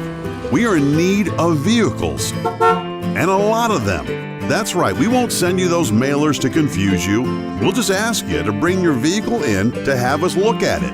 No games, no gimmicks, just good old-fashioned honesty. Shop us first, shop us last. Either way, come see Harry K. Family, friends, and Fords. In that order. The Best Western Ramkota Hotel in Rapid City supports all South Dakota student athletes and their families. They are conveniently located off Interstate 90, close to downtown and minutes from the beautiful Black Hills. The Ramkota offers sports and family-friendly rates. Guests can relax for free in the indoor water park. They have 36,000 square feet of banquet and meeting space, and the award-winning Minerva's Restaurant and Bar is located on site. Best Western Ramkota welcomes everyone to beautiful Rapid City, South Dakota. When you expect more, you expect more. When you expect more, Dakota Prairie Bank, providing great service right from the start. It's our promise to you that sets us apart. With every handshake and a smile, we go that extra mile. When you expect more, you expect more. When you expect more, Dakota Prairie Bank. The Corner Station Convenience Store and the Crossing Pub are both conveniently located on Pleasant Drive in Pierre, South Dakota. At the Corner Station, grab your favorite hot and cold beverages and snacks while filling your vehicle up with Cenex brand gasoline. The Corner Station also features a super tunnel car wash to keep your vehicle sparkling clean. At the Crossing, grab a cold beverage and check out their selection of appetizers while watching the Stanley County Buffaloes and Pierre Governors live on their big screen televisions. Best of luck to all area students from the Corner Station and the Crossing. Grossenberg Implement is a family-friendly company, and their employees know this. If you are thinking about upgrading some equipment, they hope you will give them a chance to earn your business. They don't believe in pushy salesmen to make a sale. The staff is instructed to sit down with you and to find out what will work best for you and your operation. With John Deere Financial, they have regular, low-rate, fixed-rate notes, lease options, and waivers depending on which equipment you're looking at. Grossenberg sales staff likes to make farm site visits, mostly because it gets them out of the office. So give Grossenberg sales staff a call today and see what options are available for you and your operation. What is it you look for in your next used vehicle? Who owned this car last? Has it ever been in a wreck? I wonder if they took care of it. Well, here at Harry K, we're going to give you a little peace of mind. Introducing the Harry K Certified Used Cars. All of our certified vehicles will come with a copy of the repair order, a Carfax, 200-point inspection, 3 years of oil changes, and get this, 1 full year of bumper-to-bumper coverage. Yep, 1 full year. Now that's peace of mind. Those other guys don't do that. Harry K. Ford. Family, friends, and Fords. Always in that order. What is it The South Dakota Army National Guard helps you get an education and prepares you for life. Joining the South Dakota Army National Guard gives you more than just pride that comes from serving your country. You can earn benefits that help pay for your education and expenses, and you can complete your education while you serve. The South Dakota Army National Guard offers many programs for every type of student, whether you're still in high school, attending college, or working toward a vocational certification. For more information, visit our Facebook and Instagram pages or at nationalguard.com/SD. The South. At Jan Bussey Ford and Highmore, they've been building partnerships for life by treating customers right, offering a low-pressure sales process, no haggling over price, passing low overhead savings on, and providing a Ford-certified service department fixing it right the very first time. If you're looking for a new Ford, a quality pre-owned vehicle, a new or used ATV, or a trailer, stop by Jan Bussey Ford and Highmore and experience the difference. Jan Bussey Ford, building partnerships for life. This is what matters. This is beyond X's and O's. This is the difference mutual respect makes. This is what character looks like. This is what defines us in South Dakota. This is sportsmanship. School sports, it's not the outcome that matters most, but the way the games are played. This message presented by the South Dakota High School Activities Association and the South Dakota Interscholastic Athletic Administrators Association.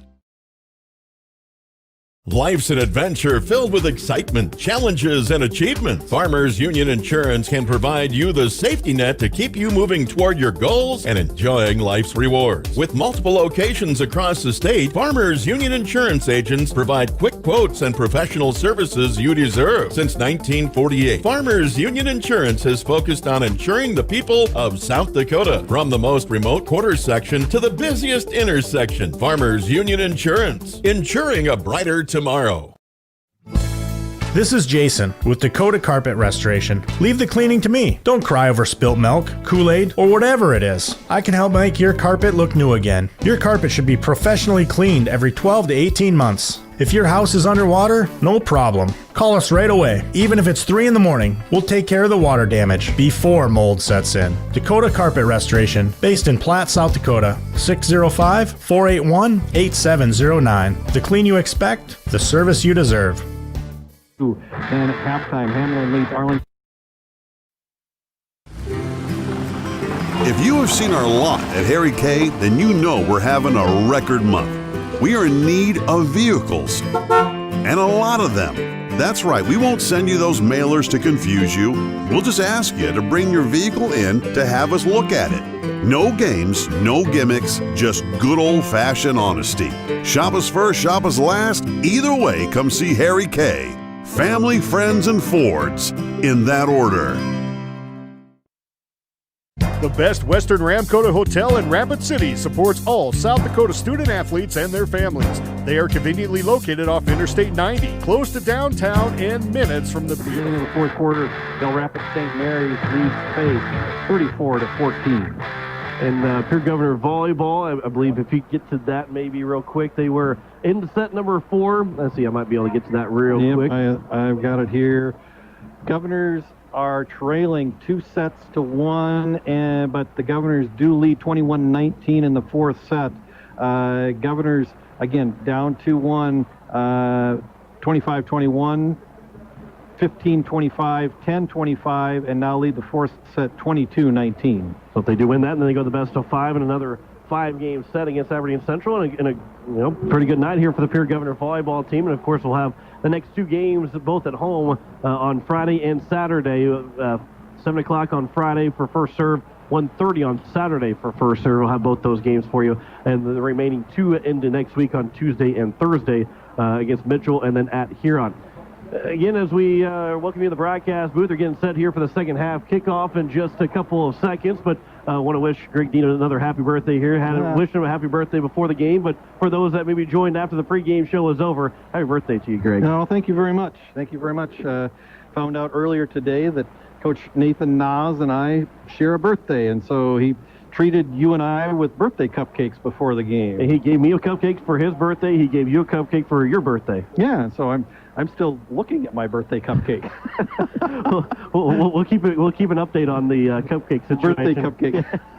The Governors, we'll put the live stream on the birthday cupcake. Governors get the ball to start the third quarter. We are underway here in the second half. It'll take one house for McGuire Rasky. He took the second half kickoff last week to the house. He will not break the tackle trying to take it to the house there, but he's going to get to around the 42-yard line. And the Governors have good field position here to start the third quarter, as it's going to be Brock Mosier that had that kickoff return. And that's a big kickoff return for the freshman. Yeah, and if Mosier is able to make one more Kernel defender miss, he is off to about an 85-yard touchdown return. But the last line of defense for the Kernels was able to bring Mosier down at the Governor 42. Now Rasky will get a handoff on first down. He's going to bounce out to the far side. He's still moving. He's got enough for a first down. He's still going over on the far sideline. He's past the 40-yard line inside Kernel territory, and a big gain for McGuire Rasky on that first down run of about 20 yards, and nearly his season high on a carry on that first play from scrimmage to the second half. Yeah, just a straight handoff and a play that was probably to go over the right tackle, and Rasky bounced to the outside, got to the edge, and then just kept going and ran through a couple of arm tackles, and like we said, he just does not go down on first contact. And he will be dropped just a couple of yards past the line of scrimmage to around the 34-yard line. A gain of about 4 for McGuire Rasky, and he'll bring up second down. He's nearing the 100-yard plateau again. And second and 6 with a minute gone by, and just near a minute gone by here in the third quarter. Governors are trying to score and take the lead for the first time here tonight. They trailed 7-0. They were down 7-6, as was their score at halftime. Handoff for McGuire Rasky again. He'll bounce through a couple of tacklers. He's near the first down marker, might be just a yard short. It'll be maybe third down and inches for the Governors. Yeah, and again, just a straight handoff up the middle behind the right side of that Governor offensive line, and the Governors have found success going between the tackles tonight, and not getting big chunks of yardage, but getting 3, 4, 5, 6 at a time. Third down and 1 for McGuire Rasky. Another handoff. He's got enough for a first down. He's going to get near the 26-yard line, and he needs just 1 yard from the 29 to around the 26. A gain of about 3. I call it a gain of 4 for McGuire Rasky. Yeah, and again, I think it's really important for the Governors, especially the way that they have shown an ability to move the ball here early in this drive. They really need to put some points on the board here early in the third quarter and try to take control of this game. So here's Lincoln Kernels, an empty backfield design run for Kernels. He's going to dive forward as he got hit and then kept moving forward. And Kernels will pick up a couple to around a gain of 6 to the 19-yard line. And the Governors are now inside the red zone, trying to score for just the second time here tonight. 2 minutes gone by here in this third quarter. Second and 4 from the 19-yard line. 2 receivers out to the left side, a lone receiver out on the far right side. Kernels again, design run right up the middle. He gets near the 15-yard line where it needs to get that first down marker. And I believe he's got to the 14, so it'll be a gain of 5 and a first down for the Governors. Yeah, and again, nothing real fancy. Just either straight handoffs to Rasky up the middle between the tackles, or direct snaps to Kernels where he just picks a hole in the middle of the Governor line, and the Governors have moved 40-plus yards here in about 2.5 minutes. Kernels option again for Rasky. He almost got behind him on the pitch, but Rasky will try and turn. He stops again. He's going to try and keep moving forward. He's going to get to around the 10-yard line, and that's where he's going to be dropped, and it'll be second down. And we have the play stopped and maybe a penalty flag. There's a flag on the play. Near maybe where the tackle was made. And we'll see if we get the official to tell us exactly what it is. Hold. 85 black. So we call Bergman that is guilty of the hold and a 10-yard penalty from the spot of the foul. It's going to drop him back to the 21-yard line, so a loss of just 7, and it's 1st and 17 here for the Governors. Yeah, and much like what happened to the Kernels at the end of the first half, those big penalties down inside the red zone can be real drive killers. Kernels will look to pass here on 1st and 16. He's going to go move forward. The ball is out, and the Kernels say they got it, and they do have it. Kernels fumble the football, and that, I believe, is Joe Van Overshield that picks it up. And it's 1st and 10 for the Kernels, and the drive ends. And that is a huge killer to the Pierre Governors and a huge momentum boost to the Mitchell Kernels.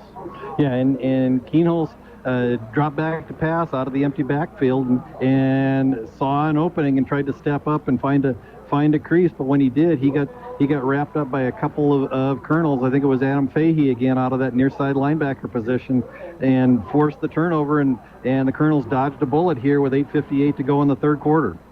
It'll be Parker Phillips with the handoff on 1st down. He's not going to go much of anywhere. And again, Phillips had 44 yards on his first 2 carries. He's had 6 since then, and he's actually going to lose a yard. So he's got 5 yards in his last 7 carries. And after those first 2 carries, the Governors have done a pretty good job bottling Phillips up, and the secret to doing that is not letting him get to the outside. They've tried a variety of ways to get him to the ball, getting the ball, whether it's on the counter, on the direct handoff, putting him in the slot, trying to throw the ball to him. But the Governors, for the most part, have done a pretty good job of containing him so far tonight. Bill Hauer, they're going to go for the counter again here the near sideline, and another loss here for the Mitchell Kernels. So it's going to be 3rd down and very long. Parker Phillips again can't get anything moving, and he's going to lose even more yards.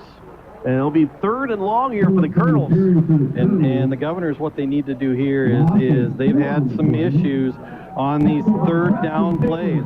I mean, this is a huge play for the Governors right here. 3rd and 16 from the Mitchell 14. They've got to get all the way out to the 30-yard line in order to get a 1st down.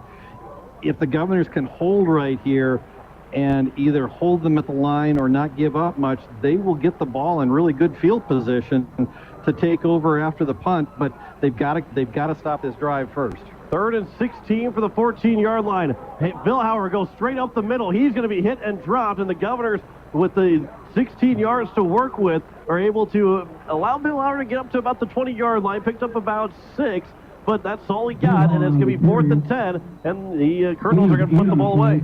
Yeah, and Bill Hauer had some space up the middle. Governors playing just a little bit soft, not wanting to give up the big play, and when Bill Hauer was able to get through the first line, get to the second level, the Governors converged and got him on the ground pretty quickly.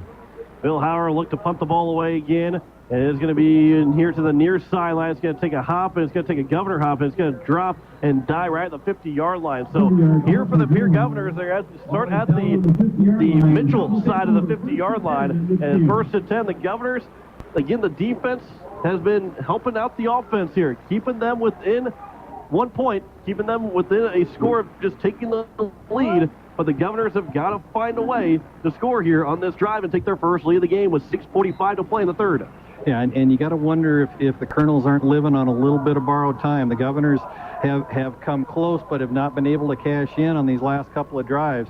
You got to wonder if this may not be the time that the Green and Black put something on the board. Play action for Lincoln Kernels. A roll to his right, throw across his body, and his ball is going to be dropped, and it's going to be incomplete.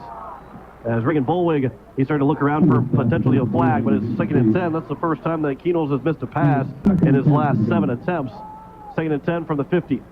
Yeah, and Bolwig was open coming across on a post route from the near side tight end position, and had a Mitchell defender, number 16. Actually, that was Tucker Vilhauer on his back, and he was open, and unfortunately, ball just slid through his hands and fell incomplete.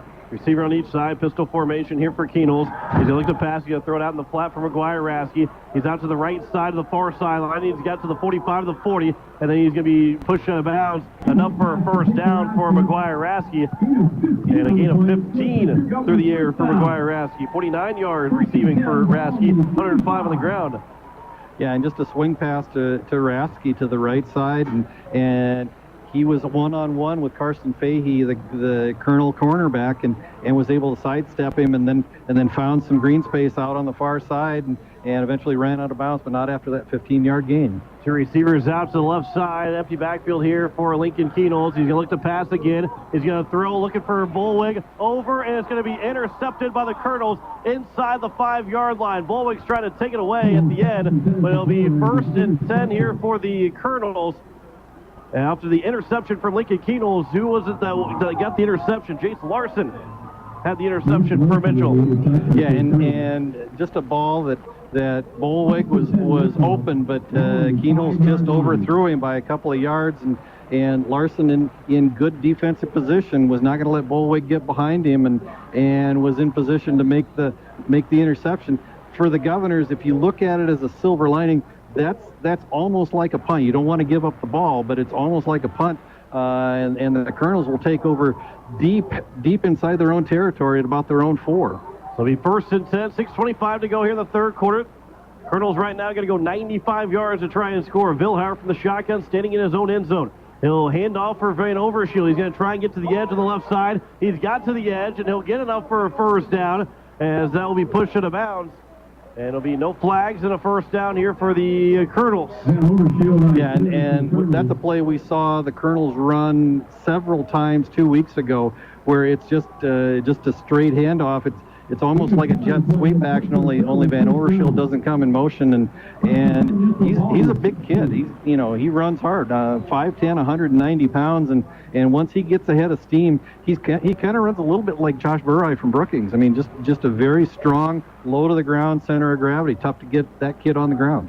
Gain of 10 there, 1st and 10 for the 15-yard line. A handoff for Grossteter. He's going to make one man miss. Grossteter might take it to the house. Trying to catch up to him is Tristan Curry, but Grossteter, he's going to take it all the way in for a touchdown, and Mitchell is up 13-6 on an 84-yard run from Josh Grossteter, and Mitchell leads 13-6 with 6:03 to play here in the third quarter. Yeah, just a handoff up the middle, and a play that the Governors have defended well all night long, and just unfortunately that was a play that Grossteter found a little bit of a crease, was able to step out of one, maybe 2 arm tackles, and then it was just a foot race, and he just had a little bit more speed than Tristan Curry over that last 40 yards and was able to finish that 84-yard touchdown run. So here it is going to be the extra point upcoming for the Mitchell Kernels, a high snap, and that one's going to be blocked, so it remains a 7-point game. So that's back-to-back touchdowns, so the extra point has been blocked. And it's 13-6, 6:03 to play here in the third quarter. Back in 30 seconds. You're listening to Pierre Governor Football on today's KCCR and today's KCCR.com. Black Hills. The Ramkota offers sports and family-friendly rates. Guests can relax for free in the indoor water park. They have 36,000 square feet of banquet and meeting space, and the award-winning Minerva's Restaurant and Bar is located on site. Best Western Ramkota welcomes everyone to beautiful Rapid City, South Dakota. Co-op, they're part of America's most trusted. When you expect more, you expect more. When you expect more, Dakota Prairie Bank, providing great service right from the start. It's our promise to you that sets us apart. With every handshake and a smile, we go that extra mile. When you expect more, you expect more. When you expect more, Dakota Prairie Bank. Third quarter. So Hayden on the kickoff would be fielded on the far side for the Pierre Governors. Up to the 25, trying to get to the 30 is Brock Mosier. He's still moving forward, but he's going to fall around the 26. So here for company Governor offense again. And Drake, this is a critical drive here for the Governors. As I said, the 2 times the Governors have lost this year, the 2 times they've lost in the last 2 years, coming this year, they've been shut out in the second half. They've got to find a way to put points on the board here on this drive. Yeah, and the Governors have been close several times tonight and just have not come away with points when they've gotten in the red zone. And you only get so many chances. And so you kind of wonder if maybe the Governors have squandered their opportunities. This is a big drive. They've got to turn this momentum because Mitchell's really got the momentum in their favor right now, and there's a flag on this play as Rasky goes to the right side. He got to the 30-yard line, but it'll be a gain of 4 for Rasky. That will probably be coming back unless the Kernels were maybe lined up offside, but they're looking at the Governors right now like they're trying to figure out who the hold was on. And wait for the... On green. We don't have them. Very concise with the call there. No number on the call. It's just like one of those false start everybody but the everybody but the center. So first, back them up 10 yards. It'll be first and long here.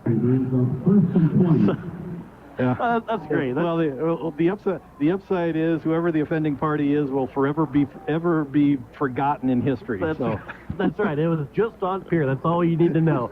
First and 10 from the 16-yard line. 5:35 to go here in this third quarter. Governors have put themselves in a bad spot here to open up this drive. Lincoln Kernels on the pass, looking for a pass. He's going to throw, looking over on the near side, and it's going to be a catch. They're going to call it a catch or not. They will call it a catch. As is Jack Merkwan, who with a man all over his back, he's able to fall on top and make the catch. No replay here in this game, not until 2 games from now, the state championship, but a big ground for game for Jack Merkwan on a first down. Yeah, and Merkwan, he had one-on-one coverage with Jace Larson and really had Larson on an island, just ran a post route, had a lot of room, and I think, in all honesty, there was about 3 or 4 Kernel defenders that were signaling incomplete pass, and they may have had a case because I think Merkwan might have had that ball in his grasp, and it might have leaked out and maybe hit the turf, but the official said no, it's a catch, and the Governors are in business. And gain of 5 for McGuire-Rasky on the next play. 110 on the ground for McGuire-Rasky. 2nd and 5 from the 44. 4:35 to play here in the third quarter. The Governors trail by 7, 13-6. Receiver on each side. Pistol formation. Rasky will get a handoff again. He's going to try and get to the left side, inside the left tackle. He's got enough for a first down. He's going to carry that pile a little bit farther to around the Mitchell 47-yard line, and a gain for a first down, and a gain of 9 for McGuire-Rasky. Yeah, and again, just an inside handoff where Rasky just is in between the tackles and just keeps churning and carried about 3 Kernels the last 5 yards of that play. Receiver and again on each side. Colin Bergman, the fullback. He's right behind the line of scrimmage. Rasky with the handoff again. He'll slip through one tackler, but he's tripped up, able to hold on to the feet as he gets to the 44s, but still a gain of 3 for McGuire-Rasky on that first down run. But there is a flag that is going to be in the backfield, in the secondary here. So that's interesting seeing that call or seeing that flag come down. So we'll see now what the call is going to be. And it was a flag that came in late after the play was blown dead, and we'll see if it is some type of I suspect, personal foul. It is going to be... Live ball, number 56. So it is going to be the guilty party of Adam Behe that is called for that personal foul. A 15-yard penalty gives the Governors a first down, and is now 1st and 10 for the 29-yard line. So the Governors got to take advantage of this penalty here, where the Kernels didn't take advantage of the Governors' holding penalty. Pistol formation again. Rasky will get the handoff. He's going to go to the left side to the near sideline. He stiff arms him in. He's trying to get to the 25 before he's run out of bounds. And it'll be 2nd and short, and one of the Coach Nas might have got taken down on that play.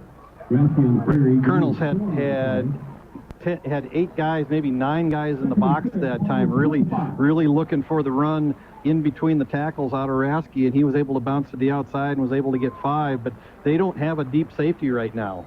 And the Kernels, I believe, jumped on that clap from Lincoln Kernels, and that should make it 2nd and 1 on the offside penalty called on the Kernels. This might be an opportunity for the Governors to, if it gets into 2nd and short, to try to run that play action pass, and just because of the Kernels continue to not play that deep safety, you've got Merkwan on one side probably in man-to-man coverage, and I think Aaron Booth on the other side man-to-man coverage. As they'll hand off for Rasky right up the middle. He's got enough for a first down. He's going to get to around the 15-yard line, past the 15. And he'll get closer to the 10-yard line. A gain of about 8 for McGuire Rasky. And it's 1st and 10 here for the Governors with 3:49 and counting to go. Jake Helleloyd for the Kernels. There's 180-pound middle linebacker, a little slow to get up off that play, but stays in the game. And so, again, we'll see if it's something that and again, I think we got a timeout. Yep, the Kernels are going to take timeout to try to get Helleloyd off the field. I think they subbed for Helleloyd, but he didn't realize it, so they had to take the timeout or take the penalty. It's going to be the 7th play of the drive coming after this timeout. Clock's running. But the clock is stopped with 3:23 left to go here in the 3rd quarter. First, the Corner Station Convenience Store and the Crossing Pub are both conveniently located on Pleasant Drive in Pierre, South Dakota. At the Corner Station, grab your favorite hot and cold beverages and snacks while filling your vehicle up with Cenex brand gasoline. The Corner Station also features a super tunnel car wash to keep your vehicle sparkling clean. At the Crossing, grab a cold beverage and check out their selection of appetizers while watching the Stanley County Buffaloes and Pierre Governors live on their big screen televisions. Best of luck to all area students from the Corner Station and the Crossing. So if you're the Governors and can get some opportunity to put some points on the board here, but this is a big drive. They've got to get some points here, because if the Kernels can dodge another bullet where they can keep the Governors off the board another time after they've gotten inside the red zone, that's going to be a huge momentum swing. 1st and 10 from the 11. Out of the timeout, Rasky gets the handoff. He gets inside the 10, trying to get to the 5-yard line. They go all the way to the 1. They get a new set of downs before they get in the end zone, but they're going to be around the 5. And call a gain of 6 to the 5-yard line. And the 2nd and 5, 2nd and 4 from the 5-yard line. Rasky slips that time, and he comes up and hits the ground knowing that he had a chance, but it'll be 3rd down now, and around, call maybe gain of, or a loss of 1 or 2 there for McGuire Rasky. Yeah, and Rasky had some green space on the right side, tried to bounce to the offside, but the footing just gave way for him. Governors under center here in the I formation, trying to hand for Bergman, and he is stopped again. This time was his first run for him, but Joe Van Overshield again is there to stop the Governors on trying to get a goal line opportunity. But they can still pick up a first down to the Governors. It's going to be 4th and 4 from around the 5 here. They can go to the 1-yard line and still pick up another set of downs, but they've got to get to at least the 1. And we got a Colonel limping off the field. Looks like they're one of their defensive linemen. So from the pistol, and maybe the Kernels jumped again, but it's not going to be, it won't be a 5-yard penalty. It'll be a half to this is the goal. Defensive encroachment. That'll be half the distance to the goal line. So it's not a first down. It will be a first down. Okay, so, oh no, they still got the chains up. It's about 4th and 1 here from the 3. Down marker does say 1 though, so well, and the referee did point for a first down, but I don't think it's actually first down yet. And this is a key call here. If you're Coach Steele, you're going to try and talk your way into getting a first down. But I don't believe he got. I don't think that's in the where the penalty's at. Yeah, they're going to call officials timeout here to figure out where it's going to be at. They're going to call for measurement, actually. So they're right at that first down marker. This is a big play here. The Governors might have got themselves a first down and first goal situation without actually having to run that play on 4th down. Yeah, and if you're the Governors, and this does end up being short, this might be, again, a situation where you maybe put the ball in McGuire Rasky's hands out of that wild wild gov formation. They do come up just a bit short. They're probably less than a foot away from the first down. And maybe, I don't know how many times you've run this play so far, but you put Lincoln Kernels, you did have that I formation. Just let Lincoln Kernels take the snap and try and carry forward for a QB sneak here. So it's 4th and inches from around the 2-yard line. It looks like Kernels are going to go from under center. I mean, I would think you've run a QB sneak a couple of times and you pull it out of your back pocket. We haven't really seen that this year, but we'll see if Kernels will keep it here on 4th and inches. From around the 2, 2:06 to go here in the third quarter. There's a big play. Kernels will keep it, trying to get it up for a first down, and he got stuffed at the line, but I don't know if they're going to give him the line to gain or not. The Kernels say they got a first down, but I think you got to measure this. You can't leave any doubt. You got to at least get a measurement here, because at first Kernels looked like he was going to pick it up, but I don't know if he's going to get it or not. No, they're changing balls. This is the Kernels look like they've held. Wow. The Kernels hold again on a QB sneak from Lincoln Kernels, and he couldn't pick up a couple of inches. Credit to the defensive line for the Mitchell Kernels on that one. And the Governors come up empty when they're inside the red zone yet again tonight. I mean, I think that's at least the 3rd time tonight they've been in the red zone and have not had any points to show for those 3 trips inside the red zone. So around the 2-yard line, Phillips will get the handoff. He's going straight up the middle. He's got enough for, well, he's got picked up close to a first down. Excuse me, Grossteder going up the middle. That's going to be easily Grossteder that's going to get most of those yards. Gain of about 8 for Grossteder. As he's got over 100 yards rushing now after picking up that 84-yard touchdown run. And this is a big drive for the Governors. They've got to get a stop. They cannot afford to go down 2 scores here with 90 seconds to go in the third quarter. Yep, Governors down 13-6 to the Kernels with 1:27 to go, and they've come right and knocked on the door multiple times, and I just have not been able to convert. I believe that one was going to be for Joe Van Over. Jake Helleloyd, he gets his first run of the night. And Helleloyd will maybe pick up a yard. Maybe not. No gain. 3rd and 2. So this is, again, if you pick up a yard, if you're Mitchell, and don't give away the first down, can you justify going for it on 4th and 1 from your own 12-yard line? But do you really want to give the Governor? I mean, when you're in the playoffs, these are questions that are really tough to answer. But the Governors have got to find a way to get a stop here on 3rd and 2 to put Mitchell in a tough answer situation. Bill Howard from the shotgun. He's going to keep it himself. He's got enough for a first down. He doesn't have to put that question to the test. And he's going to get to around the 13-yard line, 14-yard line. And it's a first down.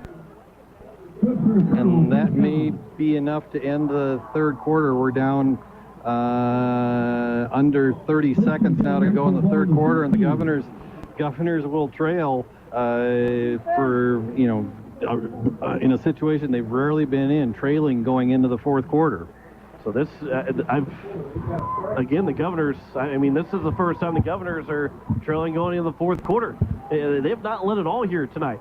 This has been a Mitchell lead, and they got to run another play here. The play clock is down, and Coach Kent Van Overshield has got to spend his second timeout, and that might come back to haunt the Kernels. They thought they were going to be able to get out of this quarter without having to run another play, but they're going to have to take a delay game penalty with about a second or two left if they didn't call that timeout. So that's put that in your, kind of circle that timeout, because that could cause some problems for Mitchell late in this game. Yeah, they've had to burn 2 timeouts here in the back half of the third quarter that they really shouldn't have had to. I mean, Helleloyd got hurt on that last defensive series and didn't realize he'd been subbed for, and Mitchell would have gotten flagged for 12 men on the field had they not called timeout on that defensive series. Now they almost end up with a delay of game penalty with 3 seconds to go here in the third quarter. But again, Mitchell is doing just enough things right to put themselves ahead, even though they've committed a number of very costly penalties tonight. First and 10 for the 13-yard line, a handoff, trying to get up the middle, thrown down, and that's going to take us to the fourth quarter. So it'll be 13-6 going into the fourth quarter as the Governors, they trail by 7. Back in a minute. You're listening to Pierre Governor Football, today's KCCR and today's KCCR.com. Every day, more farmers and ranchers choose to work with us because they... Grossenberg Implement is a family-friendly company, and their employees know this. If you are thinking about upgrading some equipment, they hope you will give them a chance to earn your business. They don't believe in pushy salesmen to make a sale. The staff is instructed to sit down with you and to find out what will work best for you and your operation. With John Deere Financial, they have regular, low-rate, fixed-rate notes, lease options, and waivers depending on which equipment you're looking at. Grossenberg sales staff likes to make farm site visits, mostly because it gets them out of the office. So give Grossenberg sales staff a call today and see what options are available for you and your operation. What is it you look for in your next used vehicle? Who owned this car last? Has it ever been in a wreck? I wonder if they took care of it. Well, here at Harry K, we're going to give you a little peace of mind. Introducing the Harry K Certified Used Cars. All of our certified vehicles will come with a copy of the repair order, a Carfax, 200-point inspection, 3 years of oil changes, and get this, 1 full year of bumper-to-bumper coverage. Yep, 1 full year. Now that's peace of mind. Those other guys don't do that. Harry K. Ford. Family, friends, and Fords. Always in that order. Game in the first round, quarterfinal action, Class 1 AA football. Parker Phillips, it was Van Overshield that almost fumbled the ball on that carry. And it'll be third down, and a loss of 2 for Van Overshield. So it's now third down and 12, and the Governors, if they get the ball back here, they've got to take advantage of having this ball again. Yeah, big third down play here. The Governors have the Kernels backed up inside the Kernel 15. Third and 12 early in the fourth quarter. A stop here, and again, the Governors should get the ball in good field position, but third down's been a little bit of a bugaboo for them tonight. Third and 12 from the Mitchell 11. Bill Hauer from the shotgun. He'll take the snap, and he'll give over for Phillips. He's going to try and get to the edge, but he's going to be wrapped up and dropped. It is fourth down and long for Mitchell. And the Kernels have got to punt the ball away. And another loss of 2 for Phillips. He's got 40 yards now on 11 carries. He has lost 4 yards since his 35-yard run in the next 9 carries that he's had. But it'll be Trey Lewis as well as Jaden Wiebe back deep for the Governors. Yeah, and the Governors have really done a nice job bottling up Phillips tonight. It's been Gross Didier and Vilhauer, and to some degree Van Overshield that have hurt him at times. Low snap, and Vilhauer's going to try and get away. He just barely does. It'll be fielded by Wiebe, and Jaden Wiebe straight up the middle. And Jaden Wiebe still moving. He's going to get inside the 25. Yeah, just kind of hesitated after he made the catch, and I think may have actually thrown the Kernel punt defense team off course for just a second, because when he hesitated, they let up a little bit, and then he just went right up the middle and was one tackler away from getting to the outside and going to the house. So Jaden Wiebe not known to be on those punt returns, but he's got a big one to the 22-yard line. Rasky goes in motion here on first down. Kernels will follow him to the left side. He's going to try and pick up a block from Rasky. He's out to the far side. He makes one man miss. A spin move from Kernels. Cuts it back to the near side. Running into the end zone for a touchdown. 22 yards out for Lincoln Kernels.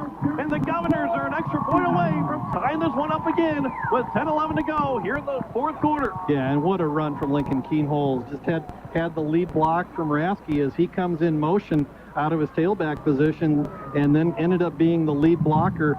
And it looked like Kernels was probably going to be bottled up and wrapped up about 5-6 yards downfield over on the far sideline, but was able to get out of the tackle, made a spin move, cut back into the middle of the field, and then just found a pathway into the end zone, and we're an extra point away from being tied.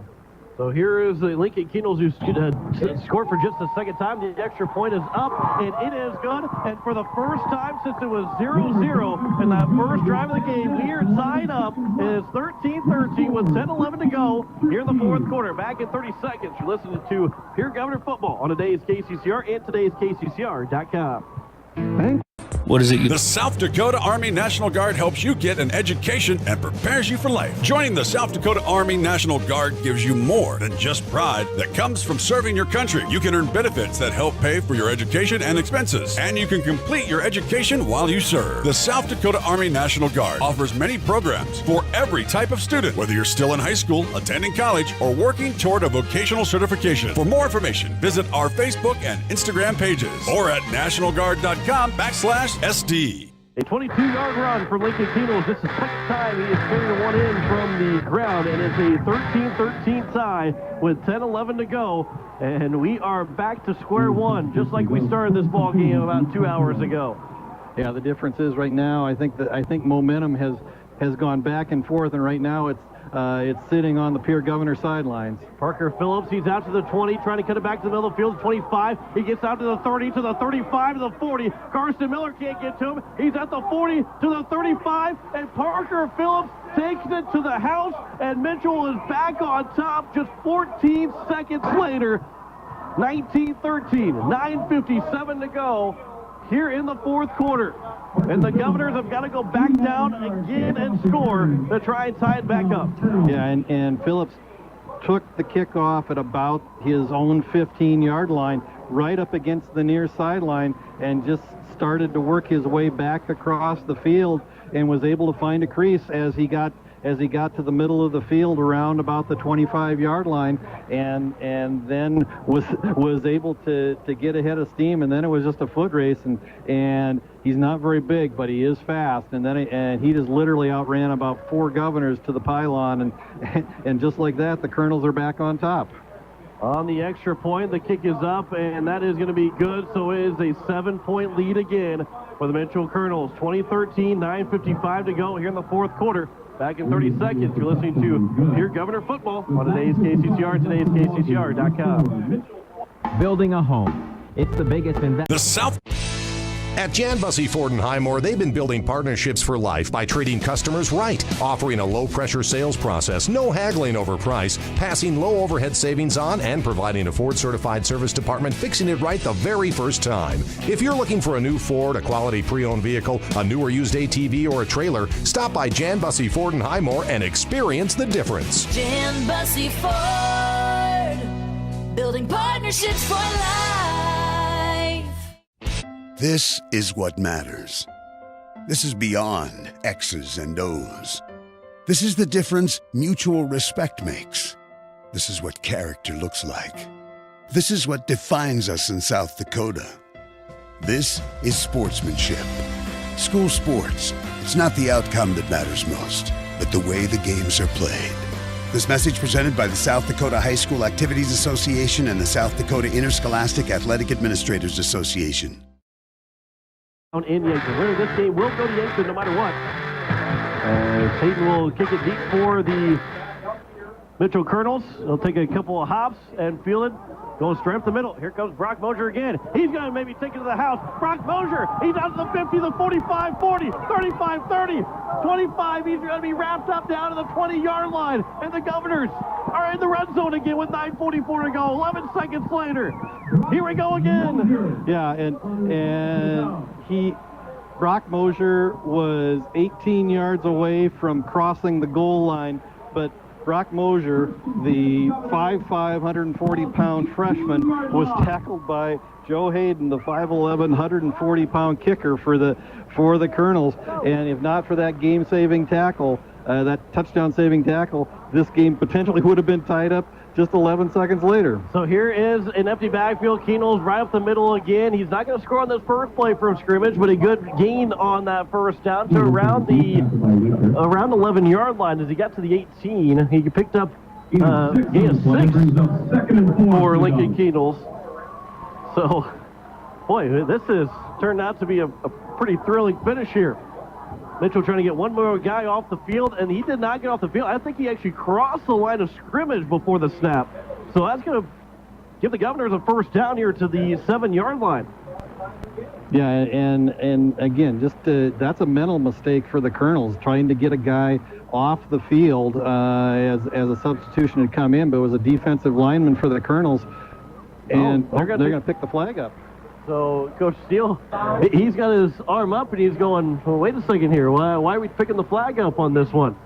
And the referee maybe gave him an explanation from where he's at, but it's still going to be 2nd and 4. So the Governors don't pick up the first down quite yet. 2nd and 4 for the 12-yard line. 9:19 left to go here in the fourth quarter. McGuire Rasky gets the handoff. He'll try and bounce off a tackler. He's going to try and get to the edge. He's going to run out of bounds right around where that line of scrimmage was. So not a big gain there for McGuire Rasky. Not even a gain for McGuire Rasky. Ridden out of bounds by Riley Johansson, the 6'6" defensive end for the Kernels. And I think Rasky actually lost a couple of yards on that play as the officials will spot the ball at the Kernel 14-yard line. Brings up a 3rd and about 5 for the Governors. So this is a big 3rd down play here. 3rd and 6 for the Governors. Receiver on each side for Lincoln Keenels. He'll carry it, and he'll pitch it for Rasky. He'll cut it back. He's going to try and have to get back the other way, but he's going to run into Colin Brueggemann, and then it's going to be 4th down now again, and the Governors have got to pick this one up. With 9 minutes to go, yeah, you can go for a field goal, but there's really no point. Just try and pick it up here and give yourself a chance, as Rasky lost another 3 yards. It's now 4th and 9.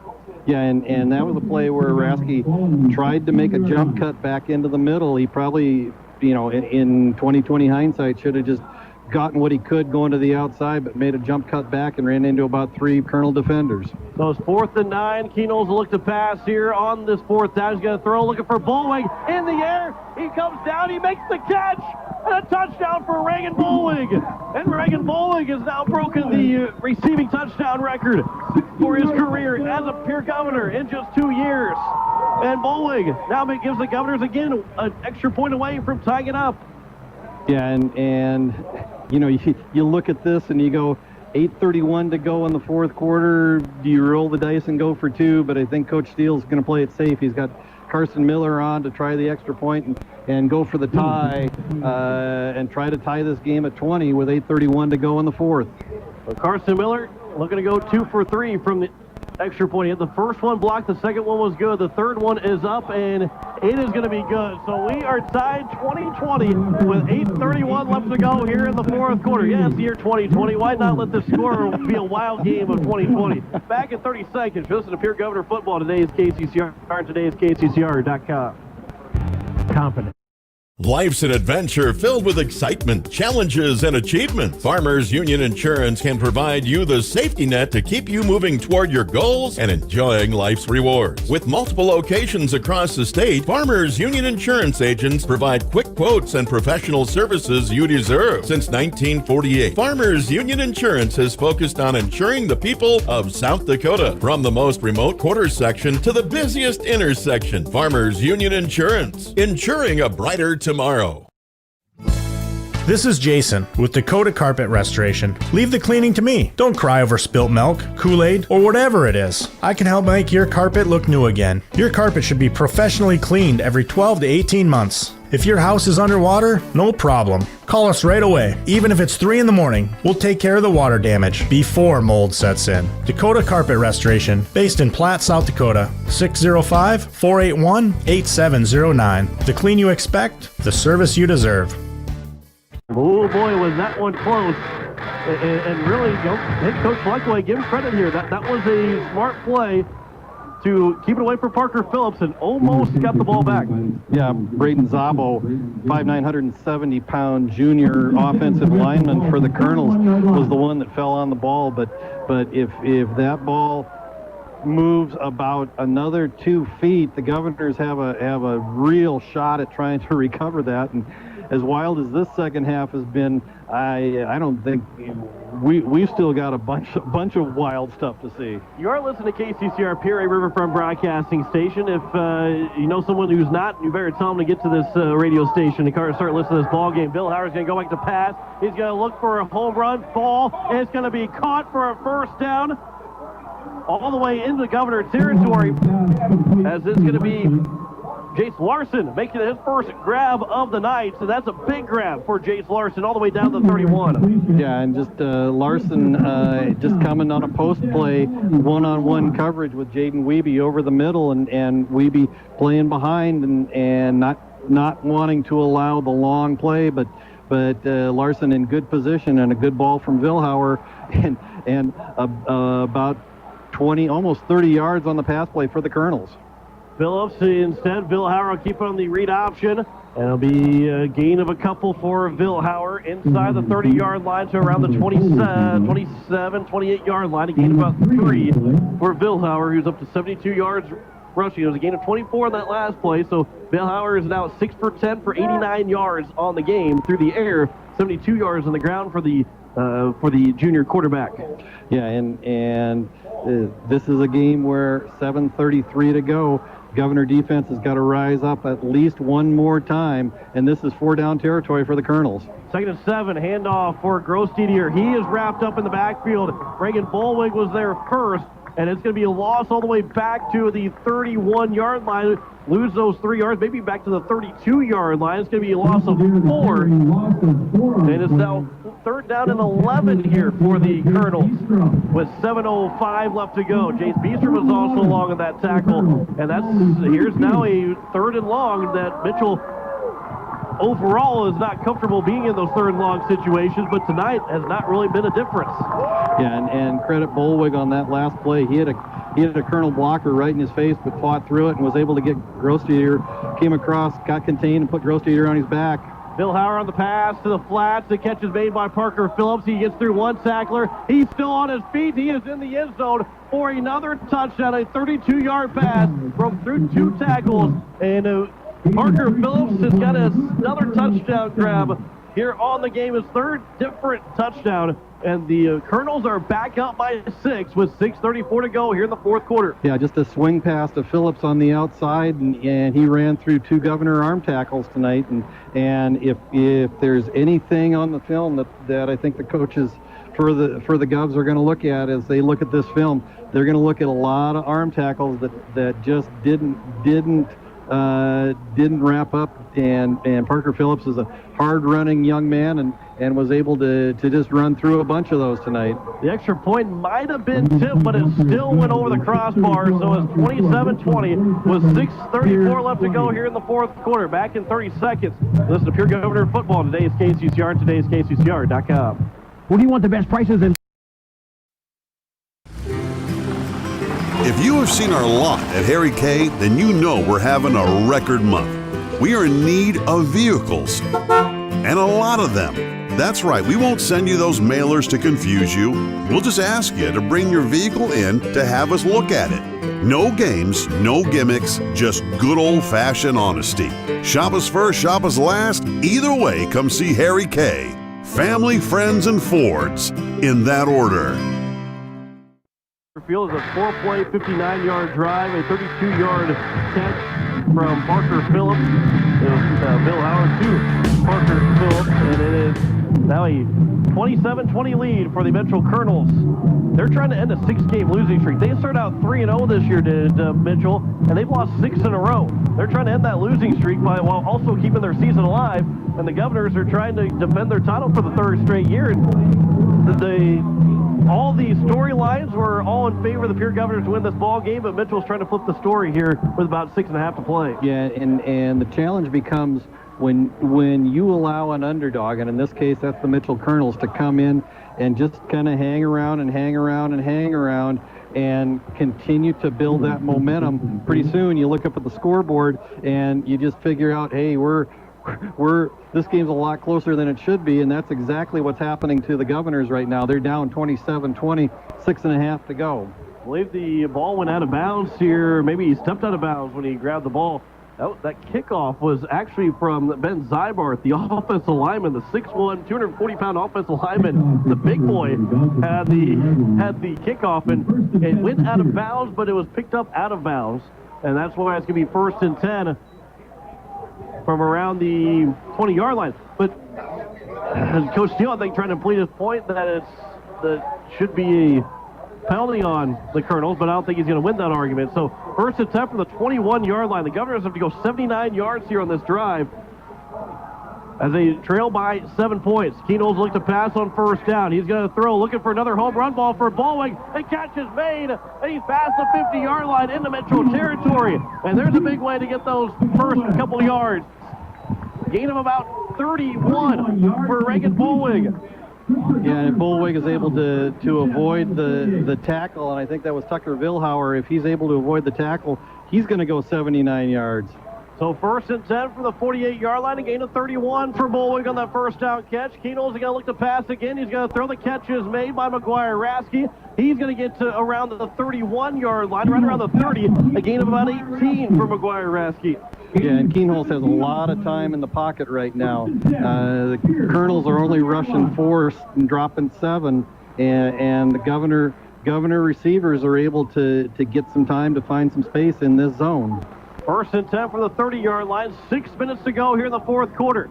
It is Lincoln Kernels looking to pass again. He's still got all kinds of time. Throwing for the end zone for Aaron Booth. It's up. Booth makes the catch. And a touchdown for the Governors. Are you kidding me, Booth?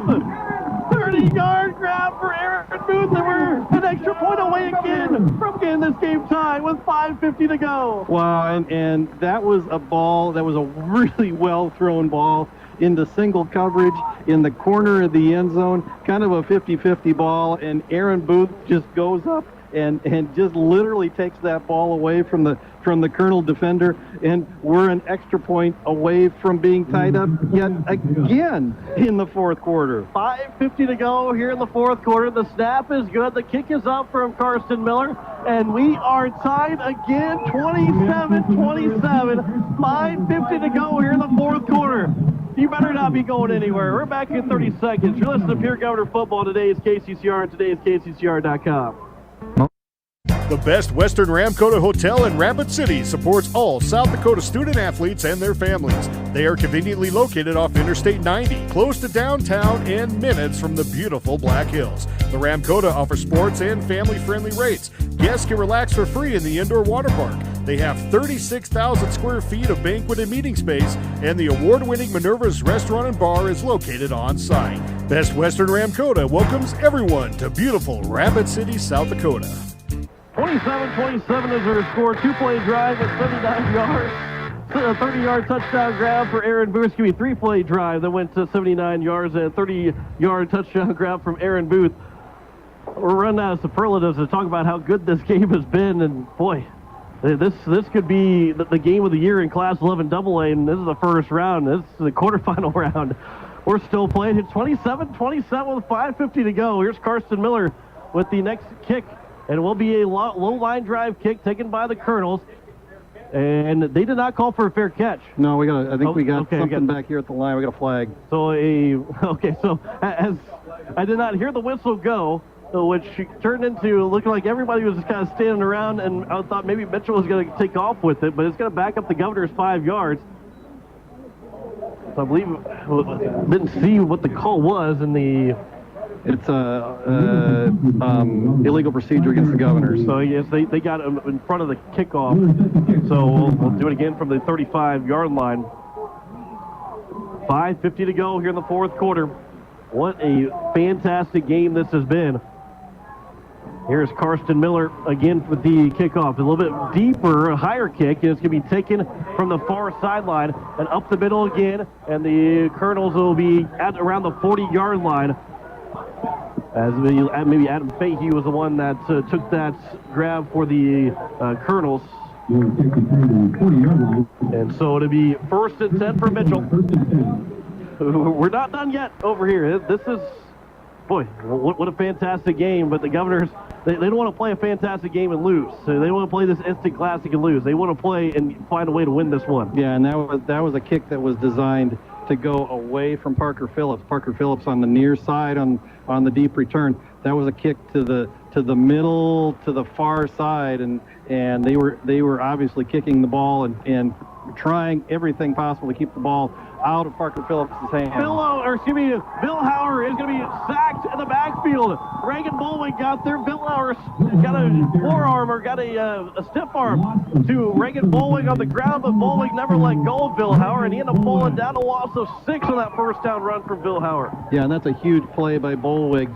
Just came across, and that's that student body play that Mitchell's run effectively tonight. This time they tried to run it to the near sideline, and Bolwig came across and was just able to to fight off his blocker, and I think all he got was one hand on Vilhauer's jersey and was able to drag him down to the ground for a loss of 5. 2nd and 16 here. Vilhauer's going to go play action, looking to pass. He's going to throw it up top, and it's going to be short and almost intercepted by the Governors as they're looking for Parker Phillips over there, but the Governors almost had that interception, as it was McGuire Rasky who almost had that INT. Yeah, and the Governors had that pass play pretty well defensed. They had 3 guys running with Parker Phillips on the wheel route coming out of the backfield, and it was Rasky and Tristan Curry, and I think maybe Reagan Bolwig actually went with him as well, but there were 3 black shirts right there in proximity, and for the Kernels, they kind of got to feel a little bit lucky that pass was underthrown, because if it's anywhere close to Phillips, it's probably picked off. 3rd and 16 from their own 34, 4:56 to go. Play clock is running down to under 5. Vilhauer will get the handoff for Phillips. He is wrapped up in the backfield. Josh Rouse gets there at the 25. A loss of 9 for Parker Phillips. And it's 4th down and very long. And Mitchell's got to punt the ball away. And with all 3 timeouts, the Governors can really eat up all this time to score just once and to take the win. Yeah, and that was that halfback option play that Mitchell tried to run down near the goal line late in the first half, and the Governors this time, Josh Rouse scraping from his middle linebacker position, came in hard and was able to get Phillips on the ground for a loss of 9. 2 guys back for the Governors in, I believe, Lewis and Wiebe, as it'll be a couple of hops. Wiebe, he's going to let it roll. So the Governors are going to have to go at least 71 yards here to try and win this ball game. 4:04 is left, but that is a big 3 and out from that defense to really energize the offense, who already had a lot of energy after that last drive. But 4:04, the Governors, this is the drive where they can take all the time. They can take 4 minutes and 4 seconds off the clock to win this ball game. And remember, Governors have all 3 timeouts. Mitchell is down to 1, having burned 2 of them earlier in this half. And so the Governors now have the momentum, they have the ball, and they are in control even though the score is tied. Let's see if the Governors can pull one out. Lincoln Keno's pass on 1st down. The catch is made by Bolwig. He slips through a tackler. He's past the 50-yard line as he is down around the 47. And the Governor offense starting to roll a little bit here. But again, with the time that they have, you might want to slow it down maybe a little bit. That was just the first play, but a good play there to pick up, again, a big 14-yard play for the Governors. Give me a 24-yard play. Yeah, and again, remember, we talked about the fact that the Kernels are not committing a deep safety. They're putting 7, 8 guys close to the line, and the Governor offense is having a lot of time to run in the secondary. Kernels will take off for a 1st down. He's going to get to past the 30-yard line to around the 27. A big gain for Lincoln Kernels on 1st down. And it'll be all the way down the 27, a big gain, and now we got an official's timeout. I think we've got a Kernel that's slow to get up and a little bit shaky on his feet. It's Wyatt Winter, the 5'10", 260-pound nose tackle, and he's coming off under his own power, but he's wobbling a little bit back and forth, and so now the officials have the ball spotted. The clock is running. 3:31 to go. Tie ball game. Governors have the ball at the Kernel 27. A bunch formation at the line of scrimmage. Kernels will step over the pocket again. He's got to take off with it. He's going to get to around the 20, inside the 20-yard line to around the 19 or 18. A gain of about 8 or 9 for Lincoln Kernels in that 1st down run, who previously gained 20 on that first run, and a gain of 8, 2nd and 2. Yeah, and this is what Lincoln Kernels did very effectively 2 weeks ago. When he felt some heat in the pocket, he was able to step up and found a lot of running lanes, and he's done that a couple of times here on back-to-back plays here late in the 4th quarter with the score tied. Kernels is going to look to pass again, step up in the pocket, a quick throw, and it'll be for the end zone. The catch is made. Aaron Booth again from 19 yards out of the Governors with 2:44 left to go in the 4th quarter. Lead for the first time tonight. 33-27, 19 yards out. There's the efficiency of Aaron Booth. 2 catches, 2 touchdowns, and the Governors lead by 6. All he does is score touchdowns. You know, he had 4 catches last year, 4 touchdowns.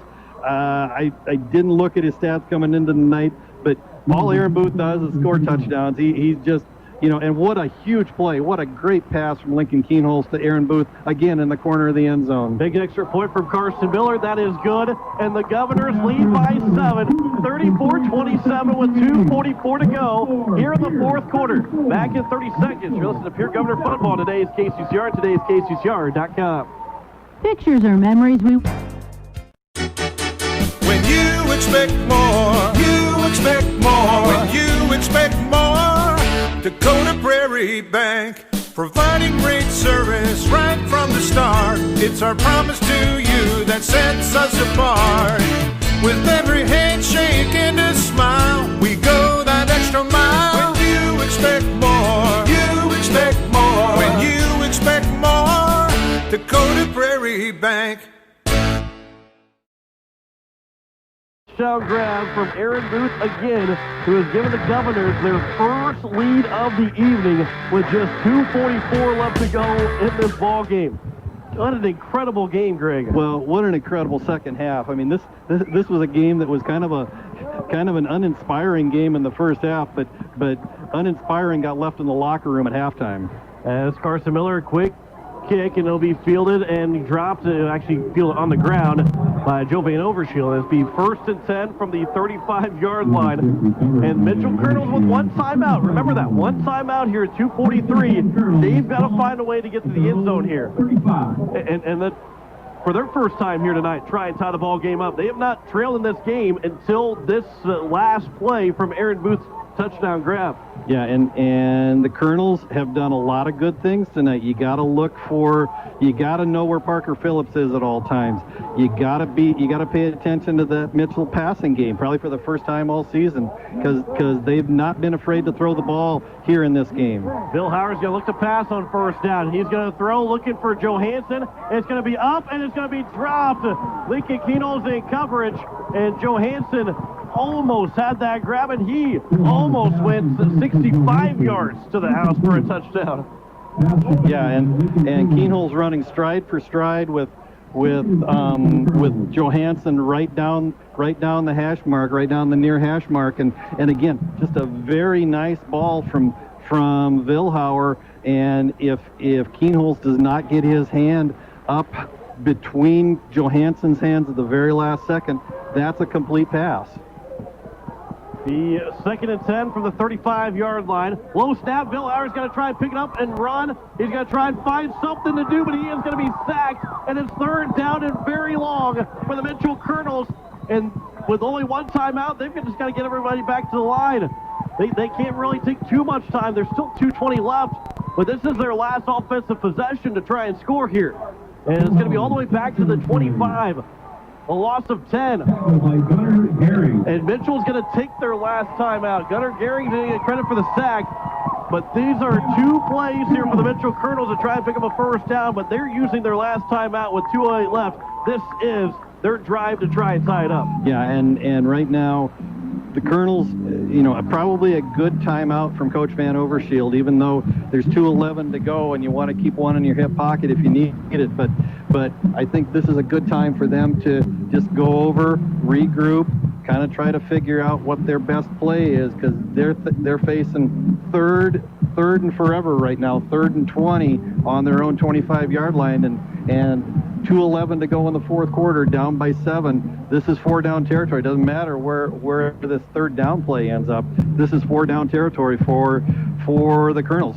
For the Governor defense, they've got to rise up 2 more times. If they can rise up and hold the Kernels to 19 yards or less in these next 2 plays, they can just go into victory formation and salt away a victory, a very hard-earned victory. It's not over yet, but they need to rise up twice more over these next couple of plays. Bill Howard 7 for 13 through the air for 112 yards in the half. He's 2 for 6.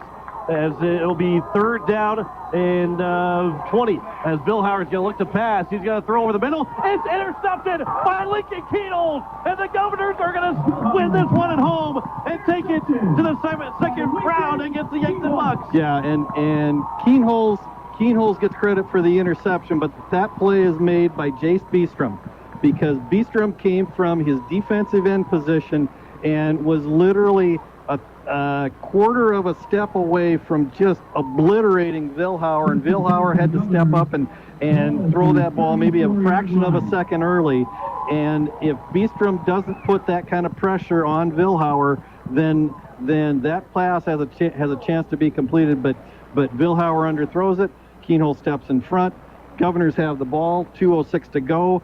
The Governors have the ball in the Kernel 34. A 7-point lead.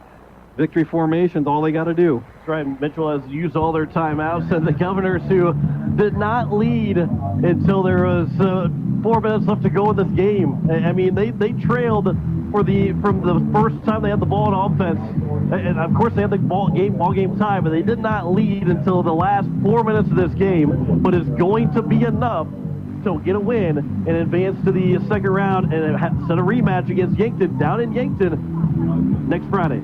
Yeah, and 2:06 to go. I'm not sure if the Governors can kneel the ball 4 times and get out of here or not. It's going to be close. We'll see. Where's your math at here? Well, they're going to go in victory formation right now, and I think with the shotgun snap, maybe Keenholz will kind of drop back a couple of extra yards to.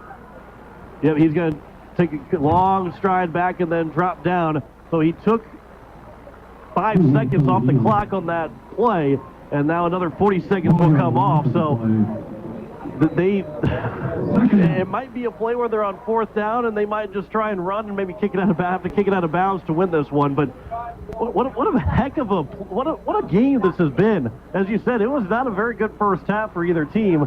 But it's turned to be an instant classic here tonight. Yeah, and these last 3-4 plays are going to do a lot of damage to Lincoln Keenholz's numbers on the night. But come the end of the night, he's going to have one whale of a ball game. He lost 12 yards on that play. Now he'll take another snap. He's going to drop down again at the 45-yard line. And one of the offensive linemen for the Pierre Governors was a little slow to get up, as that was Houston Lundy. And it's 3rd down and very long, 3rd and 31. So as long as they get with under 40 seconds here, and they should, all they got to do is snap it one more time. And we will have a whistle and maybe a flag coming in from the far sideline. So it looks like it should be on. Unsportsmanlike conduct on Mitchell's bench. The 15-yard penalty. 15-yard penalty. It's still gonna be 3rd down and long here, but that's one that kind of puts a stain. I don't know what happened over there. We're not gonna find out what happened, but one that you don't like to see. So now all they need is to snap it one more time under 40 seconds. And they can take that victory formation. McGuire Rasky standing at his own 42-yard line and just need one snap and one knee. And that's going to do it. And the Pierre Governors are going to win this one. What a game, 34-27. The Pierre Governors, they knock off the Mitchell Kernels here, and they finish off the Kernels here tonight. The Kernels, who were 3-0 to start the year, will finish at 3-7. And it is a big win for the Governors, who set a rematch up next Friday against the Yankton Bucks, trying to get to the state championship for the 4th straight year and defend their title. And a couple of handshakes for the Governors and the Mitchell Kernels, and Pierre Governors win it 34-27. And they will all be back in 3 minutes with some post-game coverage. You're listening to Pierre Governor Football. Today's KCCR, today's KCCR.com.